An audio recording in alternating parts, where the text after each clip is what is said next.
My place card was sitting at a table of strangers when I walked into my sister's wedding reception. 10 minutes later, I watched Mallory take her best friend by the arm, lead her beneath the white wooden sign that said family, pull out the chair where I was supposed to sit, and wait until Brianna lowered herself into it. Then my sister pushed the chair in with both hands. That was when I stood, reached into my bag, and lifted the folder I had promised myself would stay private. Good, I said. Now no one can say this was a mistake. Since I'm not family, this folder doesn't stay private anymore. Before I tell you what was inside that folder, I hope you're doing well wherever you're listening from, because what happened next changed the way I looked at my entire family. Stay with me, because the chair was only the last decision in a 6-month chain of lies, and the people who thought I would quietly absorb the damage had no idea what I had brought with me.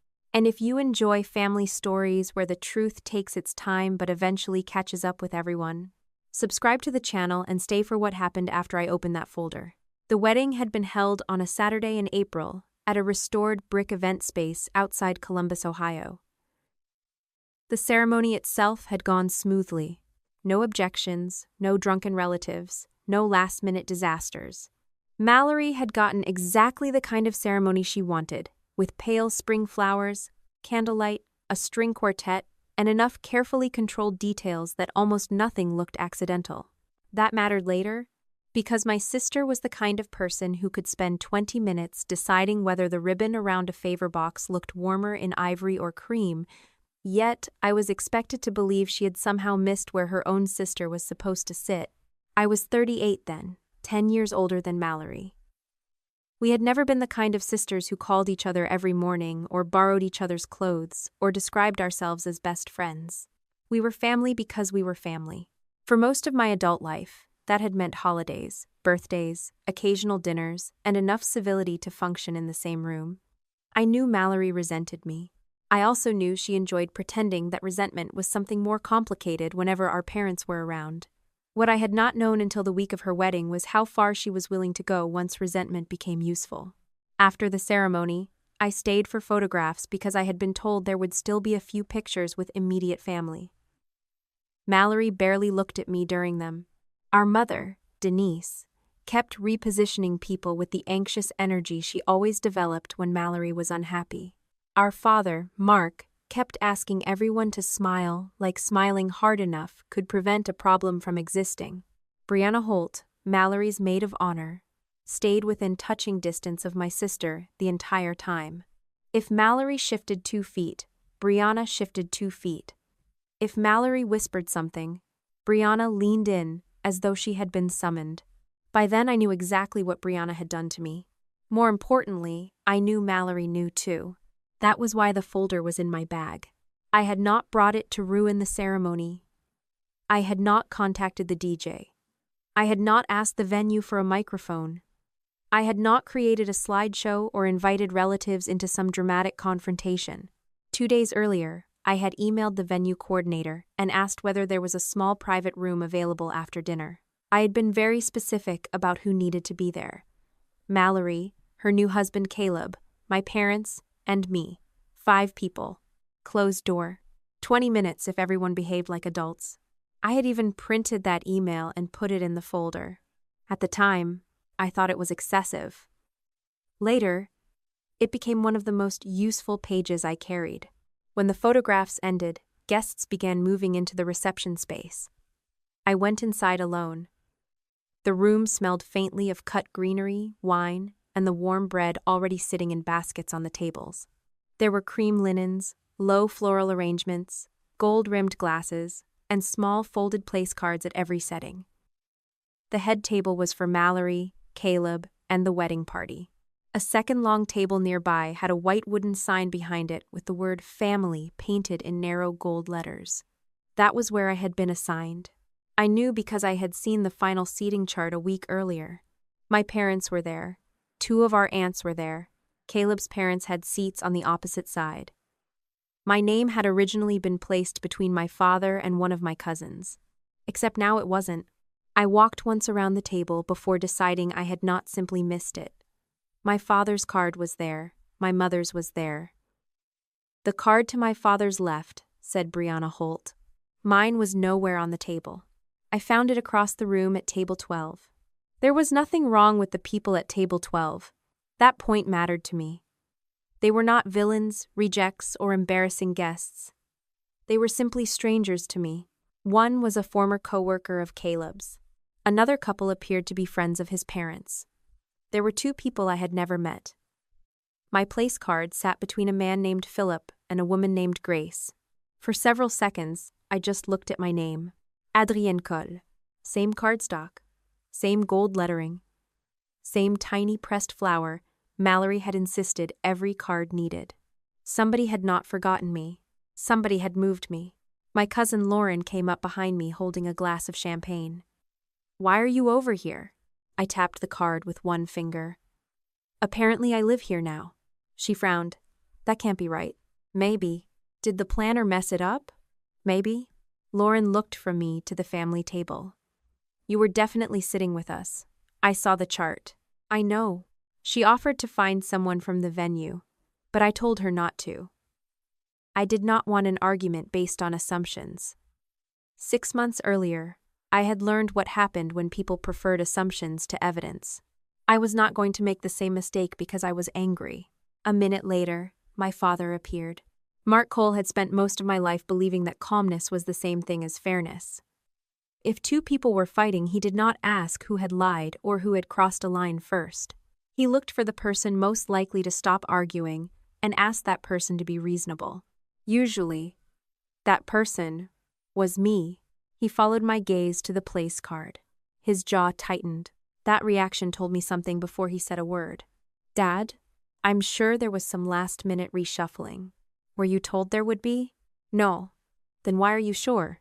He gave me the look he used when he wanted me to stop applying logic to something he preferred to leave vague. "Adrian, please, don't make a seating mistake into something bigger." There it was. Mistake. The favorite word of people who wanted consequences without intent. I picked up my place card, looked at it, then put it back exactly where I had found it. "I haven't made anything into anything," I said. Dad lowered his voice. "It's Mallory's wedding." "I'm aware." "Then just sit down and enjoy dinner." I looked at him for a moment. "I haven't decided what I'm doing yet." He exhaled through his nose. "That's exactly what I'm talking about." "No, Dad. What you're talking about is your fear that I might react to something before you've figured out whether Mallory wants me allowed to react." His face hardened. "Not tonight." I could have said more. I did not. That restraint was not submission. There is a difference, although my family had spent years pretending there wasn't. I had information my father did not know I possessed. I knew that Brianna had helped fabricate evidence against me. I knew Mallory had discovered the truth 9 days earlier. I knew Mallory had chosen not to tell me. What I did not yet know was whether moving my seat was actually Mallory's decision. So I checked. Near the entrance, a venue coordinator named Emily was comparing 2 printed sheets while answering a question from a server. I waited until she finished. "Can I ask about table 12? She glanced down. "Of course. My name is Adrienne Cole. I was originally assigned to the family table." Emily found my name. Something in her expression changed, just slightly. "Yes. There was a late adjustment." "When?" "This afternoon." "Who requested it?" She hesitated. "The updated seating list came from the bride's suite." "Mallory personally?" "I can't say that. There were several people in and out of the suite, and the bridal party was coordinating changes." I received the amended list from that side. That was a reasonable answer. I thanked her. I did not ask her to investigate. I did not tell her there was family drama. I did not put a venue employee in the middle of something that was not her job to solve. All I knew was that the change had not been a random printing mistake. Someone connected to the bridal suite had moved me. That still left Brianna. And that distinction mattered. Brianna had already proven she was willing to manipulate information. If she had moved my card herself, then Mallory could still claim she had not known. My mother could call it Brianna, trying to protect Mallory. My father could call it another misunderstanding. 6 months of evidence had taught me that my family could fit almost anything inside the word misunderstanding if the alternative required holding Mallory responsible. I walked back toward the family table, the folder pressed against my side inside my bag. It was not particularly thick. People imagine evidence folders as these enormous legal boxes filled with hundreds of pages. Mine was organized because it had to be. A few original emails. A one-page timing comparison. Copies of messages. A short timeline. A transcript of one voice message. The email confirming the private room. I had more information on my phone and computer. I had deliberately not printed all of it. 2 nights earlier, I had sat at my kitchen table deciding what belonged in that folder. I had been angry enough to include things that had nothing to do with proving I was innocent. Mallory had given me plenty of material over the years if my goal was simply to embarrass her. That was not my goal, or at least I had decided it could not be. So I had reduced everything to one question. What did I need to correct the lie? Those pages went in. Everything else stayed home. Brianna appeared near the family table with a champagne flute in her hand. Her maid of honor dress was soft blue, understated enough that she could pretend she had not spent months making herself indispensable to every detail of Mallory's wedding. Denise reached for Brianna's wrist and said something that made them both laugh. I watched from maybe 20 feet away. There was a time when that sight would have irritated me for reasons I could not quite explain. By the wedding, I understood it perfectly. Brianna had spent years becoming useful to Mallory. Useful had become essential. Essential had become family. The problem was that Brianna had learned the fastest way to increase her value was to make sure Mallory always needed someone on her side. And the easiest person to put on the other side was me. I did not walk over. I did not demand the chair. I went to the bar, asked for sparkling water, and stood near one of the tall windows while guests found their tables. That was when Mallory came toward me. She was still wearing her wedding gown, a fitted satin dress with a long train that one of the bridesmaids had bustled for the reception. Her hair had started loosening around her face. To anybody watching, she looked like a happy bride taking a second to speak with her older sister. I knew better than to trust appearances by then. Her eyes went first to my face, then to my bag. She knew about the folder. Not what I had printed, but enough. "Can we just get through tonight?" she asked quietly. It was almost impressive. Not hello. Not you look nice. Not I need to talk to you. Not I'm sorry. Just a request that I delay whatever consequences she knew were coming. I took a sip of water. That depends on what happens tonight. Her mouth tightened. What is that supposed to mean? It means exactly what I said.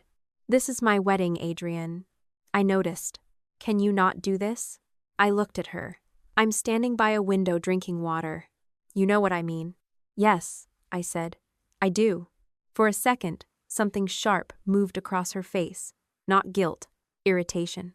Then someone called her name. Mallory turned away. That conversation was the last exit I gave her. I did not think of it that way then. At the time, I simply thought she had enough information to make a decent choice. She knew I had discovered the truth. She knew I had not confronted her publicly.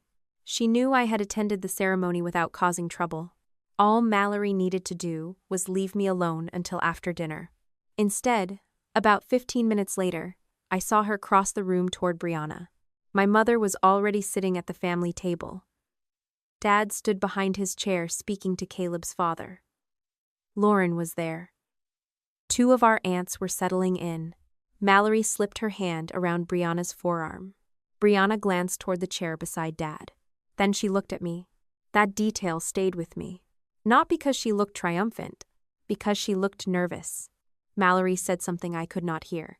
Brianna shook her head once. Mallory answered. Then she guided Brianna forward. The room had not gone silent. Most people were still talking. Servers were moving between tables. Glasses clinked. Somebody laughed near the bar. But my attention narrowed until all I saw was my sister and the chair. Mallory reached it. She placed one hand on the backrest, pulled it out. Brianna hesitated again. Mallory gestured. Brianna sat. Then Mallory put both hands on the chair and pushed her forward until Brianna was tucked neatly beneath the table, directly under the sign that said family. My father looked up. He saw me watching. His expression changed. He knew immediately that the word mistake was gone. I set my glass down, reached into my bag, and took out the folder. Mark stood halfway from his chair. "Adrian, don't." Mallory turned. My mother stopped talking. Brianna went perfectly still. I walked toward them, not quickly, not dramatically. I had spent too many months being told I was emotional, jealous, controlling, or desperate for attention. I was not going to give them a performance they could use to explain away what came next. I stopped at the end of the table, held up the folder. "Good," I said. "Now no one can say this was a mistake." Mallory's face drained of color. I looked at Brianna, then at my parents. "Since I'm not family, this folder doesn't stay private anymore." The people closest to us stopped talking first. Then the silence spread outward, as guests realized something was happening at the family table. Mallory stared at the folder. "What are you doing?" I looked at the woman sitting in my chair, then back at my sister, correcting the record. And to understand why Mallory stopped smiling before I even opened the first page, you have to go back 6 months. To the afternoon, my mother called and asked whether I had been secretly contacting Caleb behind my sister's back. The call from my mother came on a Thursday afternoon in October, 6 months before the wedding.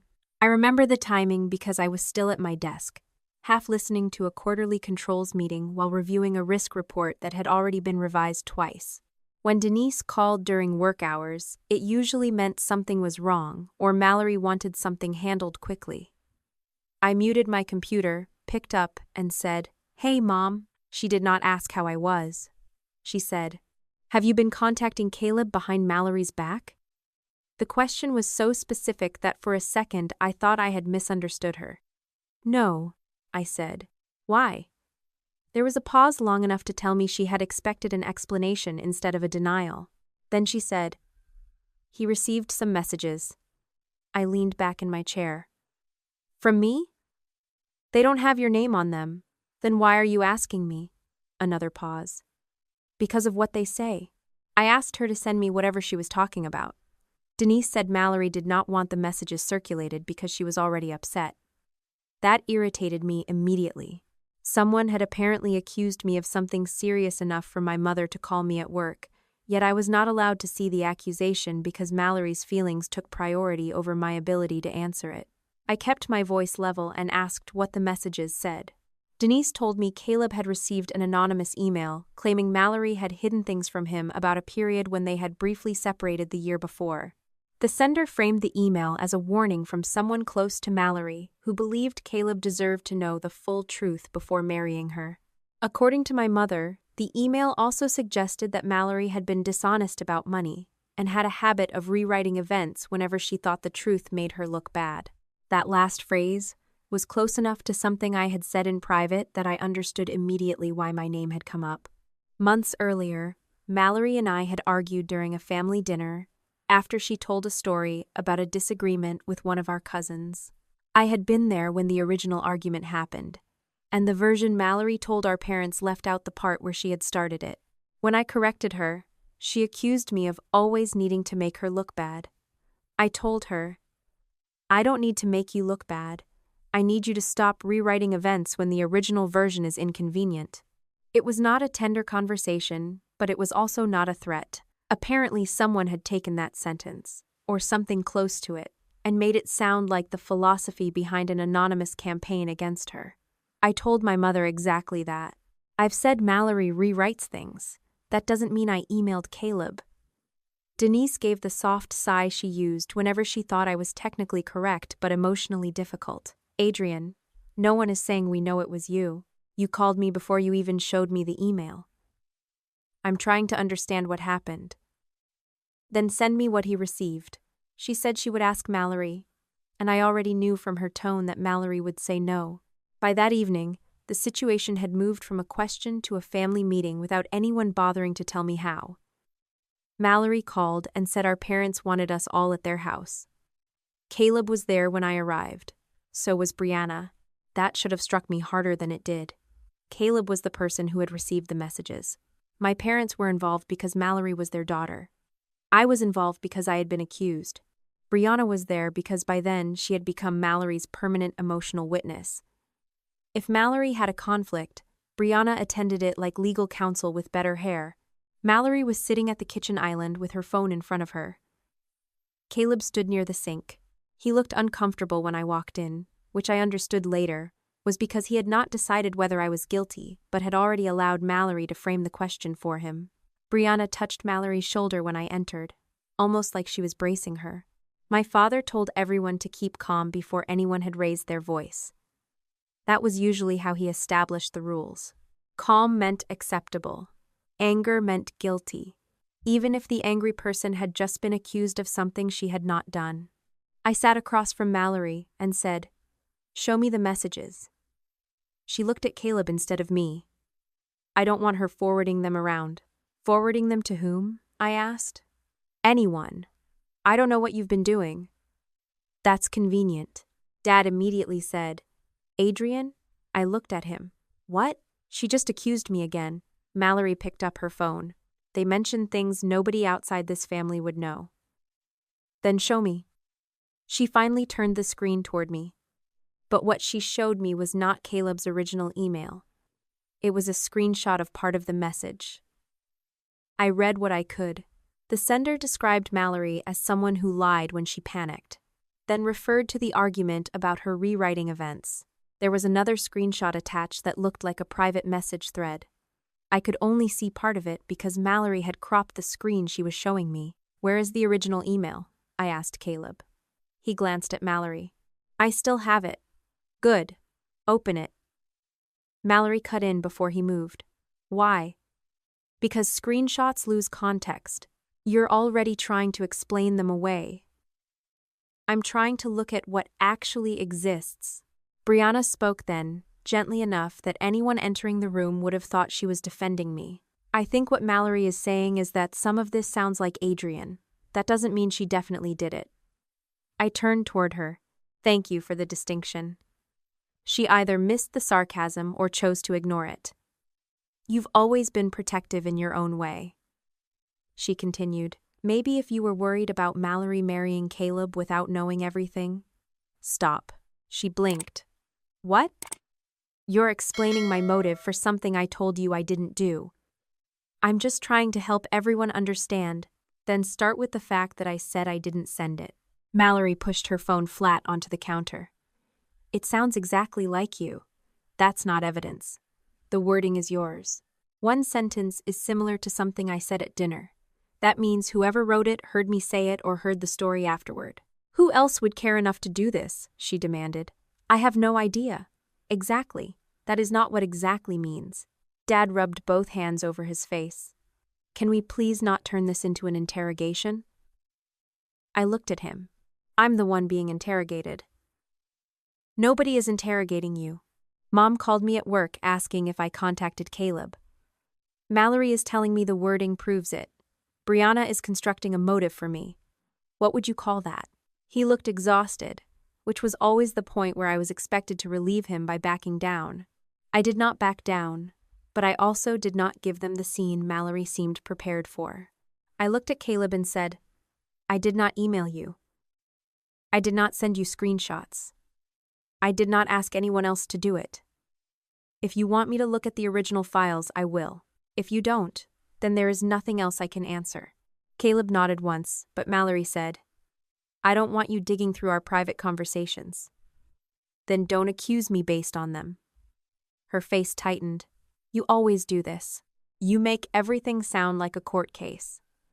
Because you're accusing me of something that either happened or didn't. It's my wedding. Not for another 6 months." That made Brianna glance down, and my mother immediately said my name in warning, as if I had insulted the dress. I left before dinner.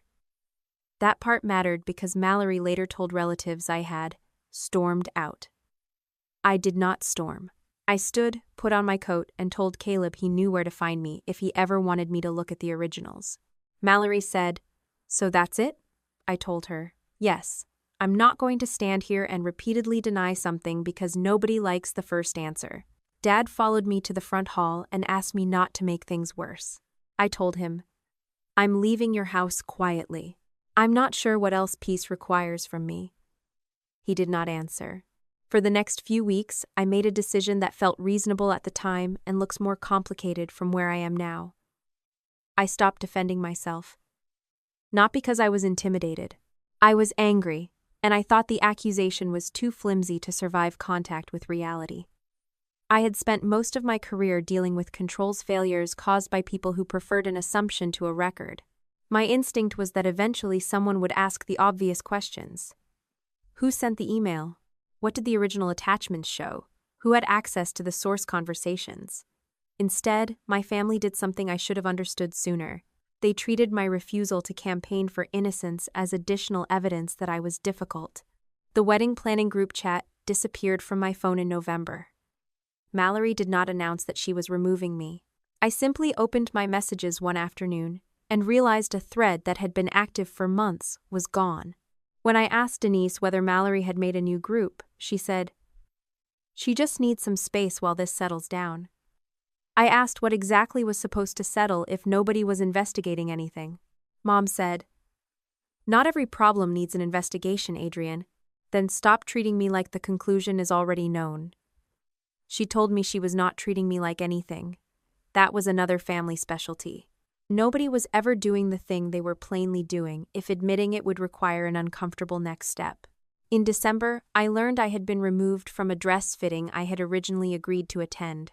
That one annoyed me less because I had not been looking forward to sitting in a bridal boutique for 3 hours while Mallory changed her mind about sleeve details. Denise called to tell me not to come before I could discover it on my own. She said Mallory wanted a calm day. I asked, "Do you think I'm going to walk into a dress shop and start yelling?" "That's not what I said." "Then what is a calm day supposed to mean?" She lowered her voice. "Your sister feels watched around you right now." I laughed once because the absurdity surprised me. She accused me of running an anonymous campaign against her fiancé, and somehow she feels watched. This is exactly why I didn't want to have this conversation. No, Mom, you didn't want to have the answer. Christmas was civil because I made it civil. I arrived at my parents' house, brought a bottle of wine, exchanged gifts, spoke to relatives, and did not discuss the accusation. Mallory spent most of the afternoon near Brianna, who had become so integrated into our family gatherings that nobody commented when she arrived before I did and stayed after I left. At dinner, my Aunt Susan asked why I was not involved in more of the wedding planning. There was a small silence before Denise said, "The girls have had a misunderstanding." I looked at my mother.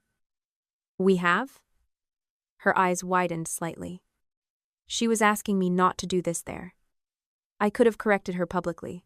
I chose not to because I did not want Christmas dinner to become the place where we relitigated anonymous emails nobody would show me.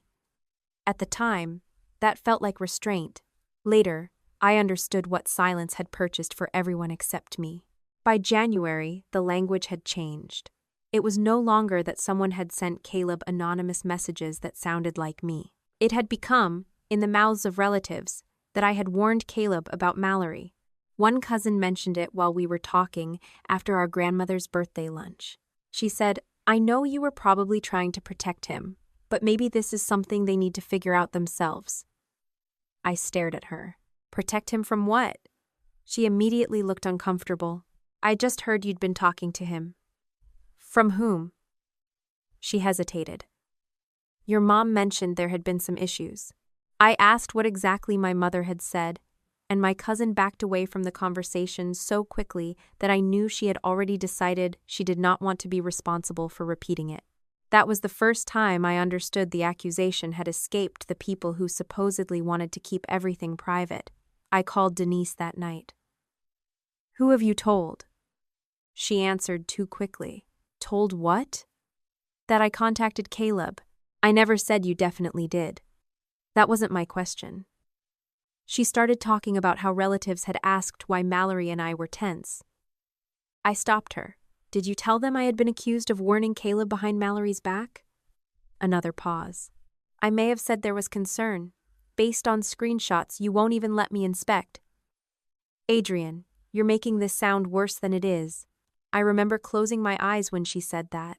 It was one of those moments that looked small at the time, and later became a pattern I could not unsee.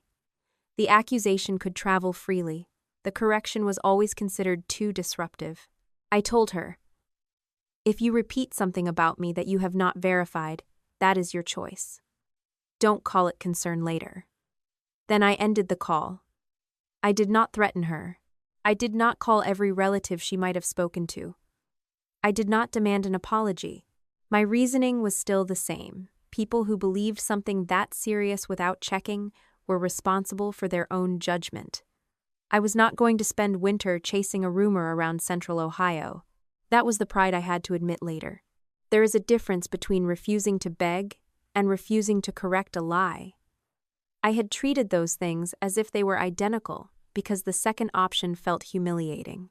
I thought if I started explaining myself to people who had already chosen a side, I would be validating their right to put me on trial.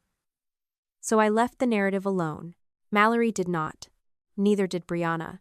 By early February, I had almost stopped expecting anything useful from the situation. The wedding was about 10 weeks away. I had received the invitation, which I took as evidence that Mallory wanted the appearance of an intact family, even if she did not particularly want me involved in creating the wedding. I had decided I would attend, behave like an adult, and leave when I wanted. I was at home one Tuesday night reviewing a spreadsheet for work when Caleb's name appeared on my phone. We had not spoken privately since the night at my parents' house. I let it ring once before answering. "Hey." There was background noise on his end, traffic or a parking lot. Then he said, "Do you have a minute?" "I have several. Whether you enjoy them depends on why you called." He gave a short breath that might have been a laugh if either of us had been comfortable. I went back through the emails. That got my attention. I closed my laptop. "All right. I'm not calling to say I suddenly know you're telling the truth. I didn't ask you to. I know." He paused. "But one of the screenshots doesn't make sense." For the first time in months, I heard something different in someone's voice when they talked about the accusation. Not suspicion. Uncertainty. I asked, "What doesn't make sense?" He started describing the image, but I stopped him. "Do you still have the original email?" "Yes." "Not a screenshot of it. The actual email in the account where you received it." "Yes." "And the attachments?" "Yes." "Good." He asked what I was thinking. I told him. "I'm thinking we've spent 4 months arguing about a copy when the original has been sitting in your inbox." There was a longer silence. Then Caleb said, "Do you want me to forward it?" "No." "Why not?" "Because I don't want another cropped version, another converted attachment, or another argument about what happened to a file after it moved between devices. Bring me the originals." He was quiet for a moment. Then he said, "Okay." I looked at the dark window over my kitchen sink and felt the first real shift in the story since October. For 4 months, everyone had been asking whether the anonymous messages sounded like me. Caleb had finally asked the only question that mattered. Were they real? Caleb and I met 2 nights later at a coffee shop near Easton, far enough from both our neighborhoods that neither of us was likely to run into someone we knew. He arrived carrying his laptop and a manila envelope, which told me 2 things before he sat down. First, he had taken my request seriously. Second, he still did not trust me enough to send anything electronically. I could not blame him for that. For 4 months, he had been told I was the person interfering in his relationship. Trust was not going to reset because one screenshot suddenly bothered him. He set the laptop on the table between us and kept one hand on the envelope. I printed some of it too. "Good. You're not going to ask me to log into anything?" "No." He looked relieved enough that I almost smiled. "I don't want access to your email account," I said. "I want to see what you received in the account where you received it." "That's different." Caleb opened the laptop and turned it toward me. The original anonymous email was still there, sitting in a folder he had created months earlier. The sender address was meaningless, one of those generic accounts built to look temporary. The subject line read, "Before you marry her," dramatic enough to sound important, restrained enough to avoid looking like spam. Whoever had written it understood presentation. I asked Caleb to open the message without forwarding it. He did. The first thing I noticed was how much longer it was than anything Mallory had shown me. She had given me screenshots of selected paragraphs. The original email contained several pages of accusations, some vague, some specific, all arranged to create one impression. Mallory was hiding things, and I was the older sister who had finally decided Caleb deserved the truth. The writer never said my name. That was smart. Instead, the email used phrases like someone who has watched her do this for years and someone who has had to clean up after her before.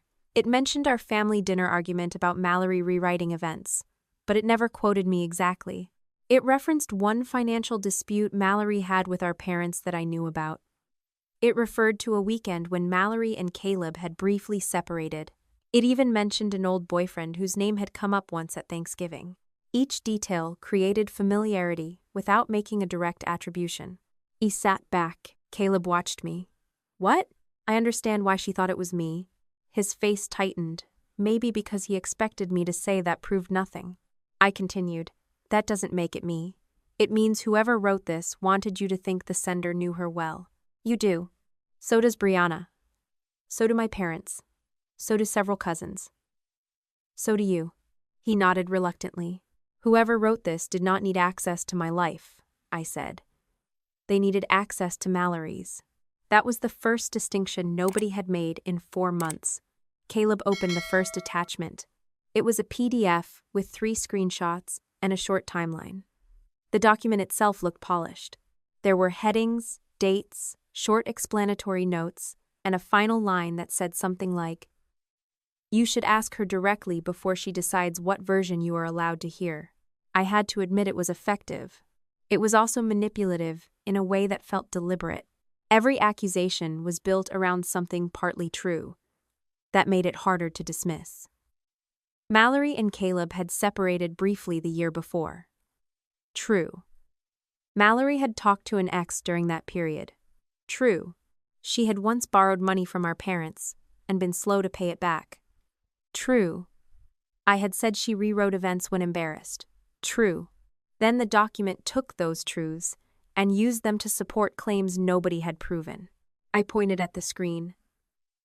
This is what I mean when I say screenshots are terrible evidence by themselves. Caleb folded his arms. Because they can be edited? Because they can be edited, cropped, rearranged, stripped of context, or made to look like they came from someone who never saw the original conversation. He gave me a look. You say that like you do this for a living. Not this. I deal with people explaining why a process failed after the failure already cost somebody money. Half the job is separating what they know from what they assumed. So what do you know? Almost nothing yet. That answer surprised him. I pulled a notebook from my bag and drew 3 columns. Proven. Likely. Unknown. Under proven, I wrote, Caleb received anonymous email. Then, packet contains private information about Mallory. Then, screenshots included. Under likely, I wrote, sender knows Mallory personally or got information from someone who does. Under unknown, I wrote, sender identity. Then, whether screenshots are authentic. Then, who had access to source conversations. Caleb watched me write. That's it? For now. He leaned back. I thought you were going to tell me how obviously fake all of this was. If I wanted to do that, I could have done it in October. The comment landed harder than I intended. Caleb looked away. I did not apologize for it. He had been part of this, even if he was now trying to correct it. I did not need to make him comfortable while doing that. I asked him to open the original email headers. He hesitated. I'm not asking you to decode them, I said. Just show me the received time in your account. He opened the message details. The email service showed that the message had arrived at 8:56 p.m. on a Tuesday night in October. I wrote it down. Then I asked him to open the first image inside the attachment. The screenshot appeared to show a private conversation. One message in the thread was timestamped 9:17 p.m.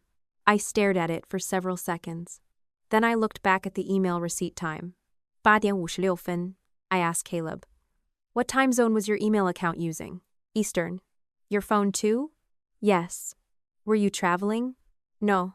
Do you remember getting the email that night? He frowned. I was home. Good. I turned the laptop slightly so he could see both times. This email was in your inbox at 8:56. Right. The screenshot attached to it claims to show a message sent at 9:17. He looked at the screen, then back at me. For a few seconds, he said nothing. I could actually see the realization move across his face. That's impossible. Exactly. He leaned closer. Could the time on the screenshot be wrong? Possibly. Could your email service be wrong? Possibly. Could somebody's phone have had the wrong time zone? Possibly. That's why I'm not calling this proof of who did anything. But something is wrong. Yes. I tapped the email receipt time. This is not a file on your desktop somebody copied 3 times. This is when your email provider says the message arrived in your account. Whoever sent it had already attached that image before 8:56. I tapped the screenshot, and this image claims to contain a message sent 21 minutes later. Caleb stared at it. So the screenshot was fake. At minimum, it was not an authentic screenshot of the conversation as represented. You sound like a lawyer. I sound like someone who doesn't want Mallory saying later that I overstated what we found. That shut him up for a moment. I added another line under proven. Attachment contains a timing contradiction. Then beneath it, image altered, assembled, or otherwise misrepresented. I did not write Brianna. I did not write Mallory. I did not write vindication. That was the difference between finding a crack in the story and knowing who put it there. Caleb closed his eyes for a second and rubbed his forehead. I should have noticed this. Yes. He looked at me. I let the answer stand. He said, You don't have to make me feel worse. I'm not trying to. You said you should have noticed. I agreed. That's very you. What does that mean? He shook his head. Nothing. No, say it. He hesitated, then said, Mallory always says you care more about being accurate than how people feel. I sat back. There was a version of me, months earlier, that would have argued with the phrasing. I probably would have explained why accuracy mattered when the subject was an accusation against me. That night I simply said, You believed I was sabotaging your marriage because a manipulated screenshot felt emotionally convincing. Accuracy would have helped. He looked down. I know. We moved on. The second thing that mattered was not in the first screenshot. It was in a later attachment containing part of a private message exchange between Mallory and Brianna. I recognized the conversation immediately because Mallory had once forwarded a portion of it to me during an argument about wedding vendors. My copy was still on my phone. I pulled it up. My version showed 6 messages. The anonymous attachment showed 11. At first, that did not mean much. Mallory could simply have forwarded me only part of the conversation. People do that all the time. Then I compared the order. The anonymous version contained 5 additional messages between Mallory and Brianna that I had never seen. One included a specific phrase about Mallory feeling like everyone expected her to perform gratitude whenever our parents helped her. That line had never appeared in anything sent to me. I showed Caleb. This is my original thread. He checked the dates. Mallory forwarded you this? Yes, directly. And this is all you got? Yes. You could have deleted the other messages? I could have. His face changed when I said it. I appreciated that he did not pretend trust had magically become complete. So how do we verify it? He asked. Ask Mallory what she sent me. You think she'll remember? Maybe not. But you said she forwarded you some of the same conversation, right? He opened another thread on his laptop. There it was. Mallory had sent Caleb a longer version months earlier. His copy matched the anonymous attachment much more closely than mine. Not perfectly, but enough. I pointed to the 5 messages I had never received. The anonymous sender had access to a source version I did not have. Caleb stared at the comparison. That doesn't prove you didn't get it another way. No. He looked almost annoyed. You keep saying that, because it matters. I added the source mismatch to my notes. What it proves, I said, is that the packet was built from material beyond what Mallory sent me. If somebody wants to say I created it, they need to explain how I got those messages. Could Mallory have sent them to you later? Check. He did. There was no record in his copy. None in mine. I also searched my messages with Mallory while he watched. Nothing. Again, that was not mathematically impossible to fake. I could have deleted something. But now the accusation required a growing number of unsupported assumptions to survive. Caleb looked at me differently after that. Not warmly, not apologetically, just more carefully. That was enough. We spent the next hour going through everything once, then again. I wrote down who appeared to have access to each piece of source material. Mallory obviously did. Caleb did. Brianna did. One of the wedding planning documents had been built by Brianna, and several of the screenshots involved conversations between her and Mallory. Mallory also used Brianna as the person she forwarded messages to whenever she was angry and wanted someone to validate her version. My parents might have known some of the stories, but not the actual message threads. A cousin had heard one argument, but not the details. I crossed people off only when I had a reason. By the time the coffee shop started stacking chairs near the far wall, our suspect circle was smaller but still not small enough. Caleb looked at my page. You think Mallory could have sent them herself? I think Mallory had access. That's not what I asked. It's the answer I can support. He looked irritated. I understood why. He wanted categories: guilty, innocent, safe, dangerous. I wanted a chain I could defend. Do you think she would do that? He asked. I considered the question. I think people are capable of doing things when they believe the result justifies the method. That sounds like yes. It sounds like I don't know. That was my first wrong instinct forming, although I did not understand it yet. Mallory benefited from the accusation more than anyone. She had become the bride everyone protected. Every uncomfortable question about her turned into a discussion about my supposed jealousy. Every wedding conflict became evidence that she needed peace. My credibility had dropped. Her emotional centrality had increased. If I had been looking only at motive, Mallory would have been the obvious answer. But motive was not authorship. That distinction saved me from making the same mistake my family had made. They had decided something sounded like me and stopped there. I was not going to decide something benefited Mallory and call that proof. Before we left, Caleb asked, "What happens now?" I compared documents. That's it?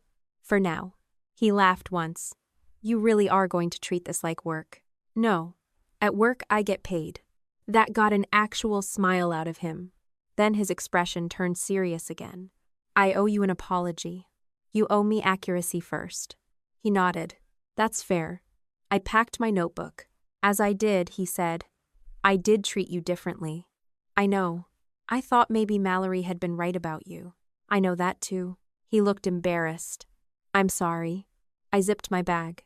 I appreciate that, but I'd rather know who did it. He asked, and if it was Mallory? I looked at him. Then you have a bigger problem than I do. That answer followed me home. Over the next several days, I worked on the documents in short blocks after work. Not because I was obsessed with them, and not because I had suddenly made clearing my name my entire life. I had deadlines. I went to the gym. I had dinner with friends. I ignored 2 calls from my mother because I did not feel like hearing another lecture about wedding tension. But when I had time, I built the timeline. The first thing I did was remove everything that depended on interpretation. Tone went out. Claims about who sounded like whom went out. Anything based on whether Mallory looked upset in a screenshot went out. I kept dates, access, source versions, and document structure. That was how I found the next connection. One anonymous PDF used a format I had seen before. Not a generic font. Not a color. Something more specific. The headings were numbered with periods instead of dashes. Each section started with a short, bold sentence, followed by 2 indented lines. The page order was strange.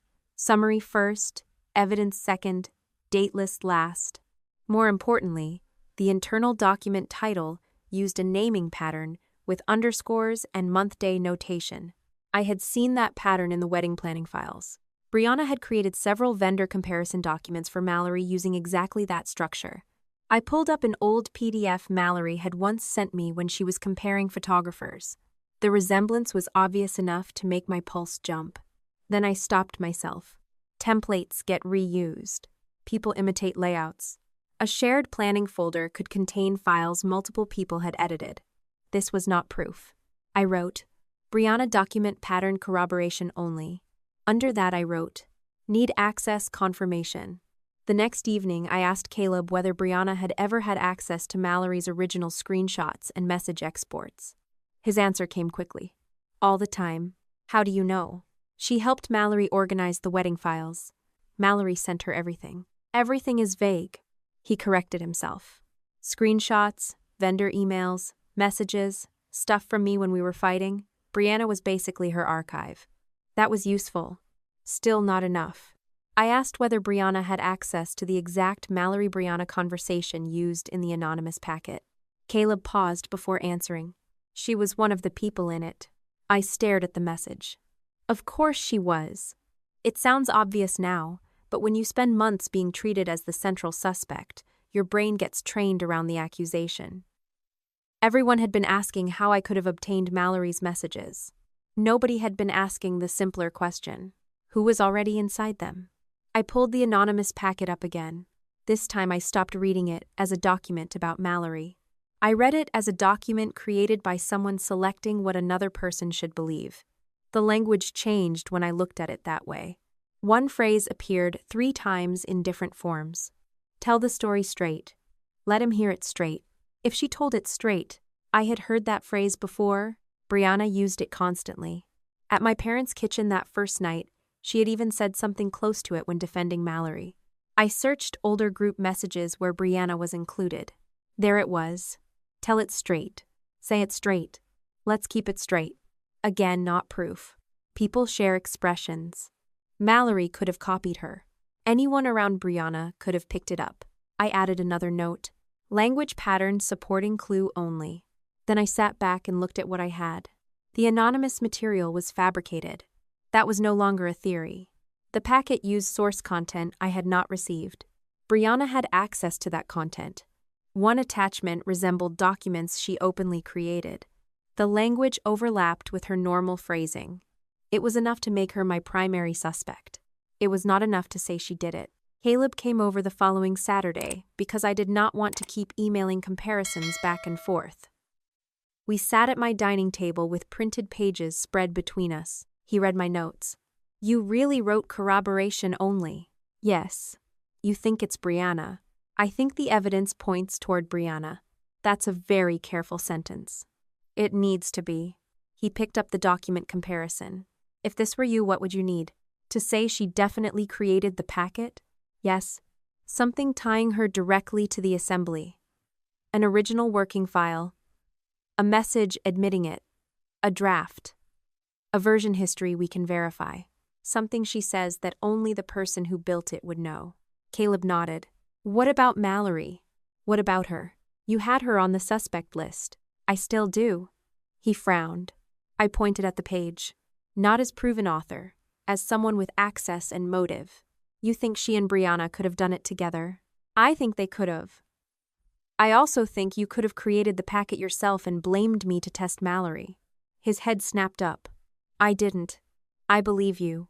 But if we're discussing what is physically possible, you had access to. He stared at me, then laughed without humor. Okay, point made. That's the problem with starting from motive. Everybody's motives look obvious after you already know the outcome. I gathered the pages into smaller stacks. My family started with Adrian sounds like the kind of person who would do this. I'm not replacing that with Brianna seems like the kind of person who would do this. Caleb nodded slowly. For the first time since the accusation started, I felt like someone else understood the standard I was trying to apply. Not because he trusted me completely, because he was finally looking at the same evidence. We kept going. At one point, Caleb picked up a printout from the wedding planning folder and stopped. What? He turned it toward me. The file was one Brianna had created months earlier comparing florists. At the bottom of the page, in tiny text, was an internal reference label built from the same strange sequence used inside the anonymous PDF. Not just the same structure, the same abbreviation. BH, compare, 10-14. The anonymous PDF contained BH, notes, 10-18. I stared at it. Caleb said, BH. Could mean Brianna Holt. Could? Yes. He gave me an exhausted look. I almost smiled. It could also mean something else, but now it matters more. He leaned forward. So what do we do? I looked at both documents. For the first time, I could see a line forming. Not a complete line, but something traceable. The anonymous campaign had begun in October. Brianna's planning documents using that naming convention existed before the first anonymous email. She had access to the source material. She used the same structure. She used the same language. And unlike me, she had been inside several of the conversations that were supposedly being leaked by an outside observer. It was enough to change the investigation. I wrote one new line at the top of my page. Primary suspect. Brianna Holt. Caleb read it. Then he asked the question I had been avoiding because it opened another one. If Brianna did this, why? I looked at the evidence spread across my table. I don't know yet. That was true. What I also did not know was whether Mallory had helped her. And at that point, Mallory still looked like the person with the most obvious reason to want the story to exist. I closed the folder. The lie is proven, I said. The liar isn't. Caleb looked toward the two documents carrying Brianna's initials. Not yet. No, I said. Not yet. But for the first time since October, I knew exactly where to look next. For the next few weeks, Brianna became the name I wrote most often in the margin of my notes, without ever writing the word guilty beside it. That distinction mattered to me more than Caleb probably understood. I had spent months watching people treat a theory about me like a verdict. I was not going to earn my way out of that experience by doing the same thing to someone else, even someone I already disliked. Late February in Columbus was gray in the specific way Ohio could be gray. Not dramatic enough for snow, not warm enough to feel like spring. Most evenings I came home, changed out of work clothes, ate something simple, and spent maybe an hour with the documents before shutting everything down. I refused to let Brianna occupy the rest of my life. Just because she might have been trying to occupy my place in Mallory's, that did not mean I ignored the evidence. It meant I treated it like a problem instead of a personality. The first question I forced myself to answer was the one I least liked. What if Mallory had done it? She had access to almost every source conversation in the packet. She understood how Caleb reacted to uncertainty. She knew the kinds of statements that would sound like me. She had the most to gain from turning me into the jealous older sister at exactly the moment her wedding became the center of the family calendar. From the outside, the theory fit almost too neatly. After the anonymous messages appeared, every disagreement tilted toward Mallory. If she excluded me from something, people called it protecting her peace. If I questioned the accusation, I was being defensive. If I stopped participating, I was proving I had always been difficult. Mallory became the injured bride. I became the problem everyone could identify without actually solving anything. A part of me wanted the answer to be her. Not because that would have hurt less, it would have simplified everything. If Mallory had created the packet herself, then the entire structure of what had happened made sense in one clean line. She wanted sympathy. She wanted me discredited. She made it happen. I had enough experience to know that clean lines were dangerous when you wanted them too badly. So I tested the theory. I built a timeline of the anonymous emails against events I could document. I compared dates against wedding planning messages, family gatherings, and the source conversations used in the packet. I did not try to track devices or access accounts. I did not know how to do that responsibly, and I had no intention of pretending otherwise. I stayed with what I could actually see. One thing became clear fairly quickly. Mallory had access. That was not the same as authorship. Another thing became clear after Caleb sent me copies of a few old planning documents Mallory had previously forwarded him. Brianna had been organizing far more of Mallory's digital life than I realized. Vendor lists, hotel blocks, transportation options, bridesmaid schedules, invitation corrections, gift tracking. If Mallory had a folder, Brianna usually had a copy. If Mallory had screenshots, Brianna often had them too. That was not suspicious by itself. Best friends share things. Brides lean on maids of honor. But access stopped being a vague category and became something specific. Brianna did not need to steal anything. Mallory handed her the material. That was important because one of the anonymous packet's strongest tricks was making it appear as if the sender had gotten hold of private information through some deliberate act of snooping. Once I understood Brianna already possessed much of it, the packet looked less like a leak and more like a collage built by someone standing inside the room. Caleb called me one Sunday afternoon and asked whether I had found anything new. I've found more reasons to look at Brianna. That's not a very satisfying answer. It's not supposed to be. He laughed softly. You know, most people would have decided already. Most people decided about me already. Look how well that worked. He was quiet for a second. Then he asked, "Do you still think Mallory could have helped?" "I think she could have. That sounds different from last week." "It is." He waited. I told him, "The more I look at the packet, the more I think Mallory is the obvious beneficiary, but not necessarily the person who built it." "Why?" "Because some of the construction choices don't look like someone trying to protect herself. They look like someone trying to influence how another person sees her." "That sounds abstract." "It probably is. Ignore it for now." He did not. "What do you mean?" I leaned back in my chair. Mallory tells stories about herself in a certain way. When she feels wronged, she wants you to see the emotion first. The packet is more methodical than that. It's designed to lead you from one conclusion to the next. And Brianna is methodical? More than Mallory. I could hear him thinking. Then he said, "You're profiling them." "No, I'm noticing style. Which is why I'm not calling it proof." He sighed. "You really hate simple answers." "I hate unsupported ones." A few days later, my mother called. I almost let it go to voicemail. I had ignored enough calls that Denise had started leaving messages in the careful tone people use when they want to sound reasonable for the recording. This time I answered because I was expecting a call from work and picked up before looking at the screen. "Hi, Mom. Are you free for a minute?" "That depends." She ignored the answer. "Mallory is doing the final bridesmaid brunch next weekend." I waited. "You're not in the bridal party," Denise continued. "But originally she thought she might include you for part of it." "Originally?" "Yes. And now?" "She thinks it would be better if you didn't come." I looked at the calendar on my wall. "Why?" Denise exhaled. "You know why." "No. I know there's an accusation nobody has bothered proving." "Adrienne." "What?" "She doesn't feel comfortable around you right now." I laughed once, not because anything was funny.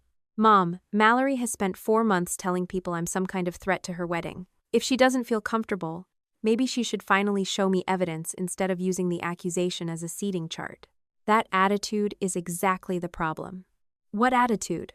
"You always have to make your point, and Mallory never has to prove hers." "That's not fair." "Then explain the fairness to me." She did not. Instead, she said, "I'm asking you not to make this into a bigger issue." There was that phrase again. Bigger. My father liked mistake. My mother liked bigger. Anything that forced them to choose between comfort and accuracy was apparently too large to discuss. I said, "I'm not coming to the brunch. I wasn't planning to force my way into it." "Thank you." The gratitude irritated me more than the exclusion. "I'm not doing you a favor." She went quiet. "I'm simply not interested in attending an event where the host believes I'm dangerous." Mallory never said dangerous. "Then tell her to stop behaving like I need to be managed." Denise started to answer, but I ended the call. That conversation did not hurt me in the way my mother probably assumed it did. I was not sitting at home longing for a bridesmaid brunch. What bothered me was the pattern. The accusation had become a tool that no longer needed evidence because it produced useful results. Mallory could exclude me without having to own the exclusion. My parents could enforce it while calling themselves neutral. Brianna could stand beside Mallory as the safe person. The more I watched that structure, the more Brianna's possible motive began to make sense. Not enough to prove anything. Enough to explain why someone might want the conflict to continue.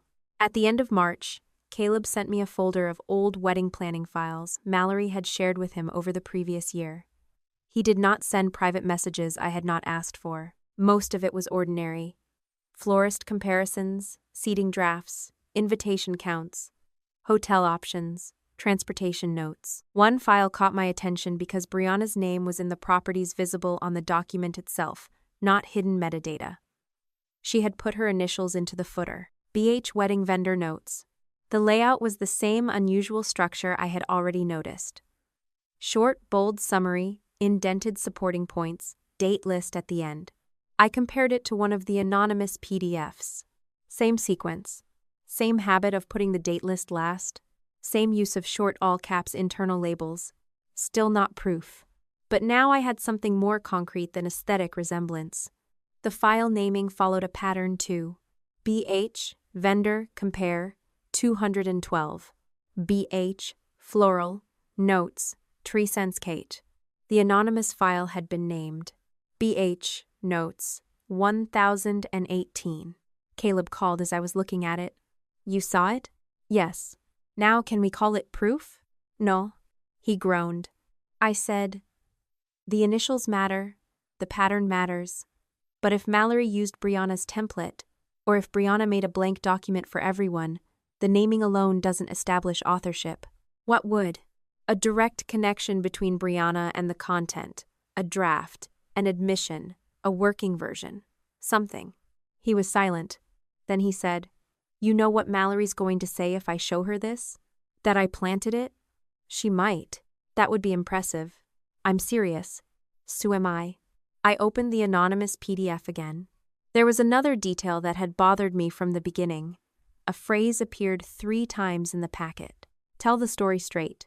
I had already noted that Brianna used variations of it in group messages. I searched old planning texts where Brianna was included. It showed up constantly. Let's keep this straight. Tell him straight. If you tell it straight, nobody can twist it. The repetition was noticeable enough that I circled the phrase on paper. Then I stared at it. I could feel the temptation to upgrade it into something stronger. That was exactly why I did not. People borrow language from each other. Families develop phrases. Friends echo one another. If I ever presented that as proof, anyone with sense could tear it apart. I wrote, language pattern supporting only. Caleb read the line the next time we met and shook his head. If I were you, I'd already be confronting her. Which her? Brianna. Why? Because this is ridiculous. Ridiculous isn't the same as proven. He pushed one of the documents toward me. She had the source material. Her initials are on files built the same way. She uses the same phrases. What are you waiting for? For her to have fewer exits. He leaned back. That sounds like revenge. No, it sounds like not wasting a confrontation. I meant it. If I accused Brianna then, she had a dozen responses available. She could say Mallory gave her the template. She could say the initials meant something else. She could say she happened to use the same phrase. She could say I was desperate to blame someone. And because my family already believed I was vindictive, the confrontation itself could be used against me. I was not afraid of that. I simply did not see the point in handing Brianna an early draft of the case against her. That was where Caleb and I differed. He wanted resolution. I wanted certainty. I understood why. He was getting married in less than a month. The anonymous campaign was no longer abstract for him. If Brianna had fabricated the messages, then someone close to Mallory had deliberately interfered with their relationship. If Mallory had helped, his problem was even larger. He wanted to know which reality he was living in before April 18th. I wanted that too. I just refused to invent an answer to get there faster. A week later, I found something that weakened the theory I had secretly wanted most. One of the first anonymous attachments had clearly been assembled from material created before Mallory knew Caleb had received the first email. The sequence mattered. Mallory had a planning appointment that evening with her mother and a florist. Caleb had texted her after receiving the anonymous message, but the document included source material that had already been grouped and summarized before his text. That did not make it physically impossible for Mallory to be involved. It did make the simplest version of my theory less likely. If she had decided to create the anonymous campaign as a reaction to Caleb, the timing did not fit. There were other possibilities. She could have planned it earlier. She could have worked with Brianna. She could have provided material without knowing how it would be used. But I no longer had a clean line from Mallory's benefit to Mallory's authorship. I crossed out a note I had written days earlier. Mallory likely originator. Under it I wrote, Mallory beneficiary, access, involvement unknown. That was not emotionally satisfying. It was more accurate. Caleb noticed when he came over that Saturday. You crossed her out. I changed the category. You don't think Mallory did it. I don't think I can support the claim that she created the first packet. He read the note twice. You're defending her now? I looked at him. No. That's what it sounds like. No, Caleb. This is the part people keep getting wrong.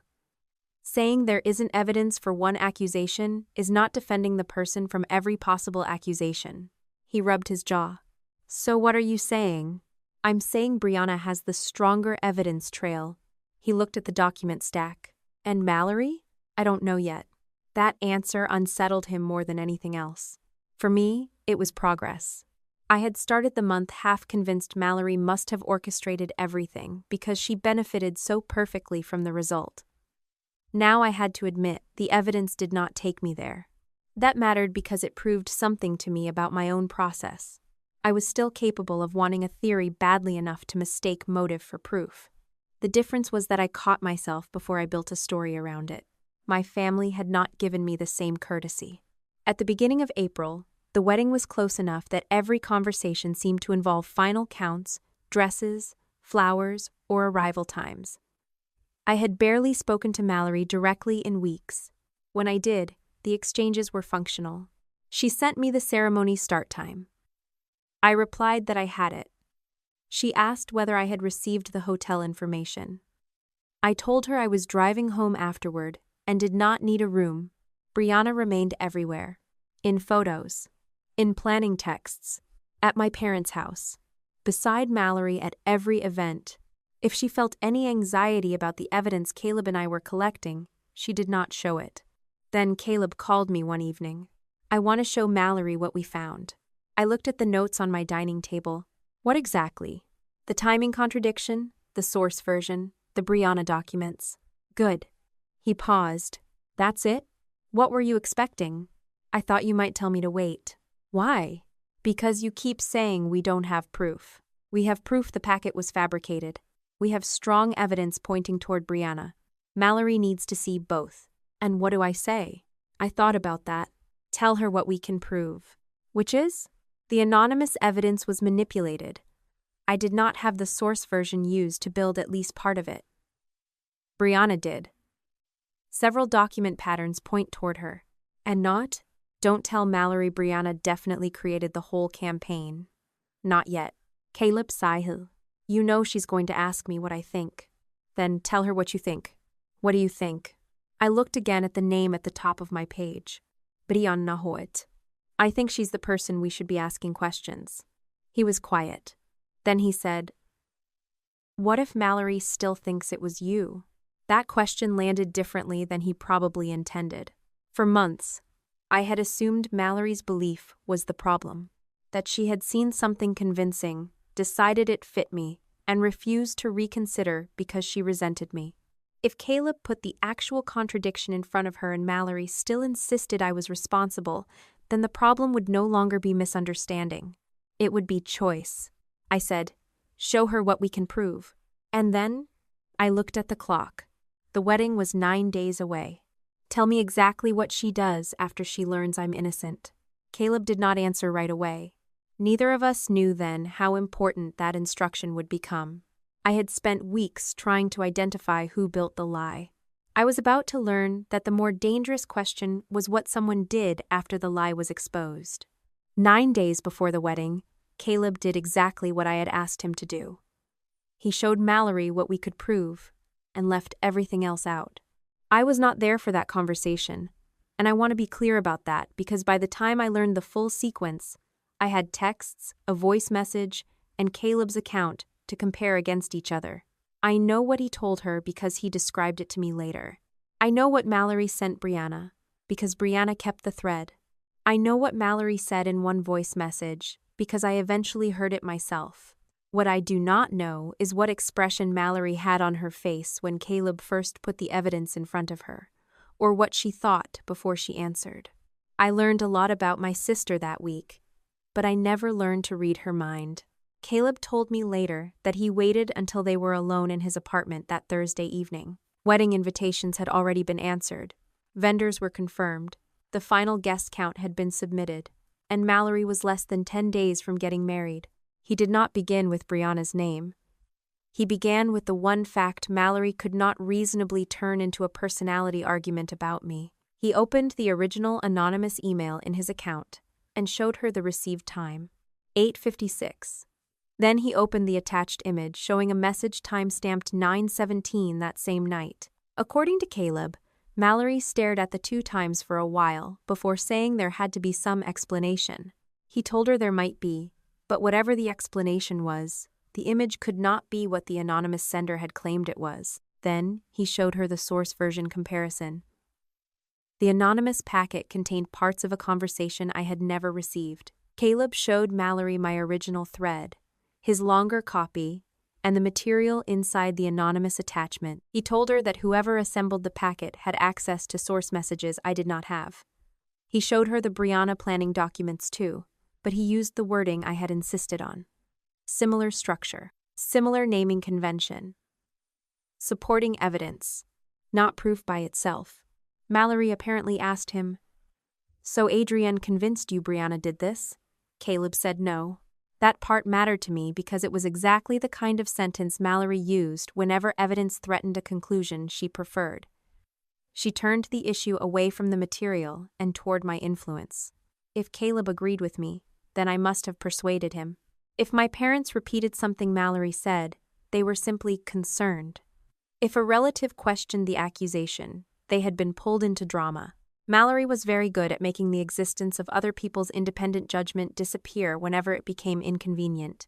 Caleb told her, "Adrienne didn't make the timestamp. It's in my inbox." Mallory said I could still have supplied information to whoever had built the packet. Caleb asked what evidence she had for that. She did not give him any. Instead, she reportedly said, "You don't know her like I do."